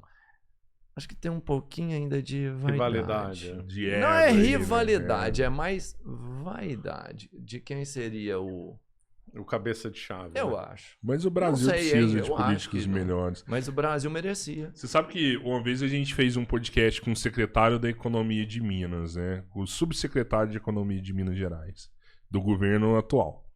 E é um cara de carreira no estado, e ele já estava lá em governos anteriores. Aí ele conta que um dia ele estava na cidade administrativa, tem até escorte, e o Mercado Livre pousou o avião lá em Belo Horizonte. Pousou. E aí foram 3 executivos do Mercado Livre, foram lá na cidade administrativa falar com o secretário de Economia. Ó, tá aqui. A gente vai trazer o Mercado Livre aqui para Minas Gerais. Vamos trazer tantos bilhões de investimento. Vamos gerar tanto emprego. Vamos fazer isso. Que o cara virou e falou assim, do governo anterior. Era do Pimentel na época, né? Que o cara virou e falou assim... Quê? Escuta isso. Rapaz, vocês querem levar dinheiro de nós pra outro lugar, rapaz. Vocês não vai gerar emprego nada, não. Eu conheço essa história de vocês. Fala que vai gerar emprego agora, depois põe tudo automático lá e não gera emprego nenhum. Nós não queremos vocês aqui, não. Pode ir embora. E pegou o papel e jogou pra trás. Assim, ó. Que isso? E mandou os caras... coisa completamente absurda. Que burrada. Que esse cara, que é o subsecretário hoje... Que ele olhou assim pro outro, assim, ó. Ele fala, cara, a gente se olhou assim e falou assim: como assim? Ele quase virou pro cara, passou na frente do líder lá e falou assim: peraí, eu quero falar com vocês. E só olhava os caras indo embora, assim, né? Virou as costas, os caras foram embora. E onde o Mercado Livre foi pra onde? Pra São Paulo? Não, ele. O Mercado Livre ficou em São Paulo, né? São Paulo, hoje eles estão em Minas de novo, né? Mas não com aquela proposta inicial, né? Deu certo. Diz ele que depois com o governo atual... conseguiram. Teve outra negociação. Eles foram atrás, chamaram os caras, vamos negociar agora, tal. Os caras montaram em Extrema a operação, que é grudado em São Paulo, né? Mas outro exemplo que deu também, tipo de, não, vamos fazer acontecer. Que diz ele que um belo dia recebeu um e-mail lá da Amazon falando assim, ó, queremos ir para Minas. Que ele catou os documentos, tudo, levou pro Zema no avião, assim, na mesma hora, assim, falou assim, Zema, assina isso aqui que eu preciso mandar pra Amazon. Que o Zema já pegou e assinou, assim, pra provar pro investimento vir, sabe? Claro. Então, assim, é um Estado trabalhando, né, pra trazer investimento, quer mais investimento, tudo. E contrário antes aí, o cara, não quer você que não. Nossa, impressionante. Mas isso acontece no cenário. Isso a gente tá falando isso estadual, é o tempo todo. Não, é o tempo mas todo. Acontece no cenário nacional também. Aí eu te falo que fica pior, porque quando entra em um estado e outro, você escolhe, é o que você falou, de separar um estado ou não. Se você não tá em Minas, em São Paulo, tá de toda forma tá aqui. Quando a gente vai para o cenário nacional e internacional, que as empresas podem investir, uma empresa multinacional vir aqui, investir aqui ou em outro lugar. E isso depende não só da negociação, mas da credibilidade do governo, do representante que você tem. Ele não vem pro Brasil, vai para outro lugar. Eu acho que fica complicado, hein? O Brasil não chegou a perder Intel há um tempo atrás? Intel, Microsoft. Foi pra Costa Rica, né? Então, um tanto. Um punhado, os caras estavam só aqui, a empresa né? pequena, né? Intel, né?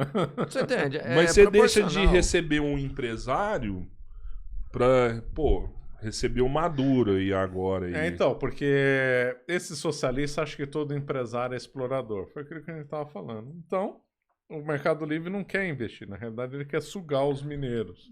A Intel não quer investir, quer sugar a população. Então, fica com essa mentalidade marxista arcaica e o país não cresce mesmo. Não adianta, quem que vai investir? Qual que é a sua sensação quando você vê um presidente recebendo o presidente da Venezuela? Dá uma indigestão.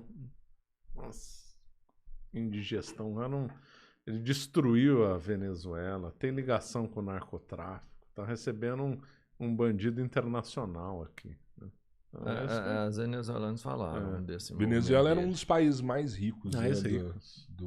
É um dos que tem maior reserva de petróleo do mundo. O Lula falou que parte da Venezuela tá no estado em que ela tá, que é fodida.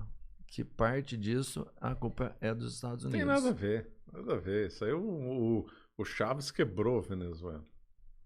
Chávez fez política assistencialista, estatizou um monte de empresa, criou as milícias, e aí então minou a confiança internacional no país, acabou com a estabilidade jurídica, gerou caos, violência, um dos lugares mais violentos do mundo. Emitiu dinheiro sem ter laço, então ele tem uma das maiores inflações do mundo. Aí o que acontece? Não investe na empresa de petróleo que não tem dinheiro, aí a produção de petróleo acaba diminuindo mais ainda. E aí gera um ciclo vicioso que o país só tem uma direção, que é ir andando para baixo, né? Rolando com a ladeira abaixo. Fora que então você tinha outro problema quando o país chega nesse ponto, é que aquela elite que é investidora, que tinha sua padaria, seu comércio, seu posto de gasolina, também foi embora, né? Claro, vai querer morrer vou lá ficar de fome, aqui ou e ser ver assassinado acabar. pela milícia. Então aquele povo, aquela elite que tinha iniciativa empresarial, porque você tem que ter iniciativa, saber contratar, saber gerenciar, abrir empresa não é fácil, não é para qualquer um. Então essa elite que então empregava foi embora, aumentando o desemprego. Então o Chaves, ele é um demônio, ele destruiu aquela nação. A verdade é que a Venezuela sempre teve muito governo, muito um pior que o outro. Mas nos anos 50, a Venezuela estava disparando, né? Construíram grandes avenidas, grandes construções, produção ascendente de petróleo. Estava um colosso. Testemunhas, eu vi um testemunho de uns venezuelanos mais velhos, né, na casa de quem tem 70, 80 anos, falaram que você tem a impressão que era primeiro mundo que tinha na Venezuela, fora que o combustível mais barato do mundo, né? Então era pessoal que tinha carro importado, a Venezuela tinha clube da Ferrari, clube do Porsche, né? E então tinha num país que estava enriquecendo. E aí, nos anos 70 continuou enriquecendo por causa do choque do petróleo. Eu acredito, mas não tenho certeza, que a virada foi nos anos 80, que aí más gestões levaram a Venezuela encaminhando para o buraco. O Chaves ser preso foi uma virada ali, né? O Chaves chegou a ser preso, né? E aí ele fugiu da prisão e retomou o poder. Mas né? fugiu como herói, né? A população viu ele como herói depois que fugiu da prisão, né? Esse que é o medo, é você sair da prisão e o pessoal te vê como herói. Também a Venezuela também pegou aquela chamada doença do petróleo, né? Que é quando um país ele fica chamado doença holandesa, se não me engano. Porque o petróleo bancava tudo, então acaba investindo em indústria, em outras coisas. E aí o que acontece? Todo mundo fica vivendo de importação e fica a custo do petróleo. Então aí gera a sociedade fica meio travada, embora tenha um crescimento, mas fica travada em determinadas áreas. E se é tudo centralizado no petróleo, você quer mandar no país, você domina a companhia do petróleo, né? Por exemplo, o Brasil não é dominado pela Petrobras, não é. Lá é dominado pela petrolífera da Venezuela, PVDSA, né? PVisa, uma coisa assim. Então, mas outro problema da Venezuela é que eles não privatizaram a atividade da petróleo, né? Ficou tudo na mão do Estado. Se eles tivessem privatizado e fomentado a livre iniciativa, aí não tinha Chaves. Certeza. Mas sabe que um negócio louco mesmo, viu? Essas venezuelanas que a gente conheceu lá em Minas, elas chegaram lá no Brasil e assustaram, assim, à noite. Tipo, elas andavam na avenida e falavam assim, nossa, tá tudo escuro aqui. Nas casas? Todas as casas com as luzes apagadas. Eles falavam assim, como assim? Não, lá na Venezuela, as casas todas acesas de dia. À noite, o tempo todo, tudo aceso. Ué, mas aqui a gente paga cara energia. Não, lá o governo dá energia pro povo, todo mundo tem energia. O problema é que às vezes falta energia. 3 meses. 3 meses. Às vezes sempre falta, né? Uma semana sem energia. Então, uma maravilha, né? Mas quando tem, tá vendo tanto que é foda? Quando tem, tá todo mundo ligando. É aquela velha história. Véio. Quando tá de graça, assim, tem algum problema. O que é bom, sempre tem um custo, sempre tem alguma coisa. Não tem jeito. Mas... Você vê estrada. Estrada, quando é do Estado, é uma cheio de buraco, lixo. É muito ruim o lixo. Quando é privada, aí é uma maravilha. Um tapete, não tem buraco, sinalização boa. É assim, né? Mas aí sempre tem um lá pra reclamar, não? Sempre tem, pedágio tá caro, não sei o quê. Aí tira o pedágio e aparece o buraco. Aí o fulano reclama, buraco e tal. Porque ou tem estrada boa e você paga, ou tem estrada ruim e não paga. É a mesma coisa, energia elétrica. Quer ter boa, paga. Não quer. É que a estrada a gente já paga 2 vezes, né? Eu tô falando de coisa de roubo aí, né? Mas você sabe que eu tenho medo desse discurso também, igual elas falam, tipo, o governo chegava dentro de uma empresa, imagina uma empresa com 20 funcionários, que chamava o dono da empresa e falava, ó, agora essa empresa não é mais sua. Não, isso aí foi assustador. Essa empresa, agora ela pertence a esses 20 funcionários que estão aqui. Então. estão aqui. Roubou a empresa Sabe? das pessoas. Mas é algo que o Estado faz e as pessoas concordam. Porque, de repente, um dia você é funcionário e no outro dia o Estado vira e fala assim, ó, agora essa empresa não é mais do patrão, essa empresa é dos 20 que estão aqui. Você concorda. Sabe, você como funcionário, você vira assim, opa, beleza, eu quero ser dono dessa empresa, Eu concordo, que faço acontecer o Estado mesmo. é bom, o Estado é bom, é isso aí, tá apoiado, você apoia. Só que aí o que acontece? A empresa vai pro buraco, porque Claro, vai porque- gerar má gestão, Claro. e aí claro. era melhor você ser um empregado bem pago do que ser um empresário sem dinheiro, né? Exatamente. Então, Exatamente. aí acabou. Então isso funciona só no começo. Só nos primeiros dias, só nos primeiros meses. Depois, vai pra quebradeira. Não tem jeito. Só O funciona Estado até fechar o não mês. né? funciona, não tem como. Tem coisas que é do empresário que faz tocar a empresa, é da cabeça dele. Tanto é que às vezes quando o empresário morre, o filho não tem o mesmo tino comercial. Porque às vezes é Sim. uma coisa muito pessoal, né? Difícil achar uma empresa com isso 3 que gerações. esses né? socialistas não entendem. Que a gestão de empresa não é fácil. É empresa boa, claro. Empresa bem azeitada, como se diz. Eles acham que não. Qualquer burocrata vai lá, administra. Qualquer um que nunca estudou administração pode administrar, que é tudo fácil. Não é assim. Não é assim. Vocês são empresários, você sabe. Não é assim. Cara, e não é assim, ó. Vamos pensar na base lá que foi essa. Uma das meninas foi isso na empresa dela. Super competente. Ah, então ela era bem de vida, então. Sim. Não, bem. Uma funcionária era, tipo, diretora de um aeroporto. a outra- Deixa eu só contar essa do aeroporto, que é muito foda. Ela trabalhava num aeroporto lá da Venezuela, né? E, tipo, depois que aconteceu essa transição, ela via que os números do aeroporto estavam errados. Ela pegava as planilhas assim e falava, pô, isso aqui não tá dando certo, isso aqui tá errado, essa conta não fecha. E aí ela pegava e levava no superior dela e falava, ó, olha o que tá acontecendo, isso aqui tá errado, essa conta tá errada. Não. Muda isso aqui, deixa assim e tal. Sabe? É socialismo, né? Sabe que lá na União Soviética, os gerentões, tudo indicado pelo Estado, tinham prêmios quando a empresa ia bem. E como a empresa não ia bem, eles tudo era forjado os balanços. Lá, Todo né? mês ganhava os Todo prêmios. mundo ganhava prêmio lá. Aí quando teve um caso de um escândalo lá no Cazaquistão, que o administrador mentiu tanto que aí não conseguiu mais esconder. Mas era tudo assim, tudo mentira. Tudo mentira. não Os tem, dados não. era porque não dá pra... Se você premia com dado o Estado socialista, não capitalista, eles vão mentir. Vai ter isso aí. Não, foge com esse número, não é assim. E quando dá errado é culpa o capitalista, o americano, a CIA, né? Sempre tem o infiltrado que prejudica, né? Mas aconteceu uma coisa parecida com essa venezuelana com o avô de uma colega minha, que era egípcia. Porque o Egito foi dominado por um socialista, o Nasser, né?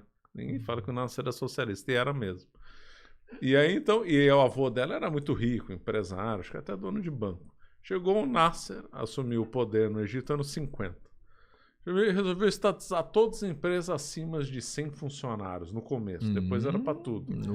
Aí um belo dia, chegou um burocrata lá pro avô dela e falou assim, o senhor perdeu todas as suas empresas, agora é tudo do Estado. E cadê a indenização? Não vou pagar nada. Ele teve que... ele tinha alguma reserva de ouro, alguma reserva de banco, teve que vender a casa mais barato, porque a economia foi indo pro brejo no Egito e mudou pro Brasil. De uma das pessoas mais ricas do Egito chegar aqui no Brasil com Quase pouco nada. dinheiro, quase nada. Impressionante. É isso que o socialismo faz. Mas eu te falo uma coisa, eu não sei quem é, mas ele ficou bem de novo. Quem? Ah, para. Ai, o avô dela. Não, ele recuperou. Ficou bem de novo, porque esse pessoal ele tem trouxe, tino não veio com comercial, dinheiro, então. mas ele veio Mas com perdeu, capacidade. capacidade, mas talvez isso não tenha ficado do impede a mesmo jeito. injustiça. Né? Não, a impede injustiça teve. Mas é sobre o método mesmo. Porque você tirou dele tudo que ele tinha, e ele foi para um lugar onde ele tinha oportunidade, ele consegue crescer de novo. Só que você tira dessas pessoas a oportunidade e um cara de ensinar, às vezes, que isso é difícil de passar esse tino, essa capacidade. Mas de dar pelo menos o exemplo, de falar assim, olha aquele cara lá, ó, ele consegue. Lute, faça. Você aconteceu tira com os exemplos judeus também, né? Tinha muito judeu que era dono de comércio lá na Alemanha. Perdeu tudo. Muitos foram para o campo de concentração. Muitos fugiram para o Brasil, os Estados Unidos começaram uma mão na frente e outra atrás, se tornaram grandes empresários, porque o fulano tinha um tino comercial. Eu mesmo conheci um senhor que tinha lá a numeração. Código de barra. Nossa. Né? Impressionante. Foda. Esse Sabe que a gente... É estranho, né? Dói.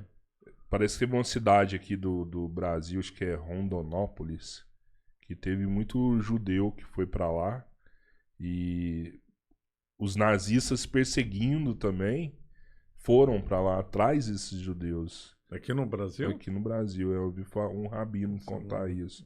E que esse rabino foi nessa cidade uma vez até pra resolver alguns problemas no cemitério.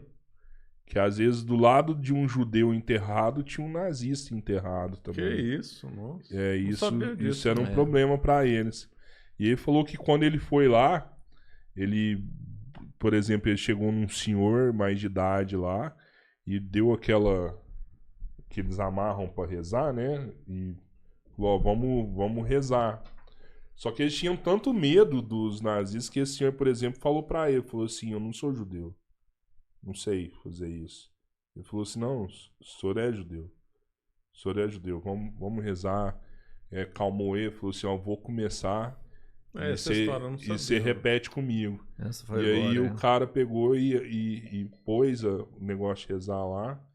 E aí o rabino começou a falar as palavras e o cara pegou e continuou a oração sozinho, assim, ó, sem dizer. Que é o Brasil, o mais famoso nazista aqui era o Mengele, né? Sim. Mengele. Morou aqui na periferia de São Paulo, em Embu, Cotia, ele morou. Mas E aí ele ficou, viveu, morreu aqui. E ele foi alto dentro ele era fazer experiência biológica, né? Ele era um dos principais aquelas coisas sujas mesmo, de experiência biológica. Né? Que foram muitos pra Argentina também. Foi um monte. O mais famoso foi o Eichmann. Só que o Eichmann, o Mossad pegou. Isso, né? o Eichmann foi capturado lá. Foi levado. A gente conversou com um rapaz de luta. Qual que é a luta que ele fazia? Krav Maga. Que a família dele participou da captura do Eichmann. A família dele participou da captura do Eichmann. É um negócio louco, assim, que tipo... Que eles usaram luva, né, Isso, mas não foi nada. Pra capturar ele, assim, sabe? Pra não encostar nele. Pra não encostar nele. Eles não queriam encostar. Ah, entendi. Não queria colocar a mão tão nele. sujo que não queria encostar, né? Foi muito louco. Dagan Garan, né, que chama. Eu não lembro. Dagan, não me lembro o seu nome. Foi muito doido ele falar isso pra gente. Esse eu sabia que foi capturado na Argentina e foi levado, julgado. Aqui e no Rio de Janeiro tinha um hotel que os nazistas se encontravam, não publicando, encontro nazista, mas informalmente tinha um hotel no Rio de Janeiro que eles se encontravam. Se não me engano, chamava Hotel Simão. Caraca. Se encontravam. Então teve aqui, sim. E esses movimentos estão crescendo de novo, né?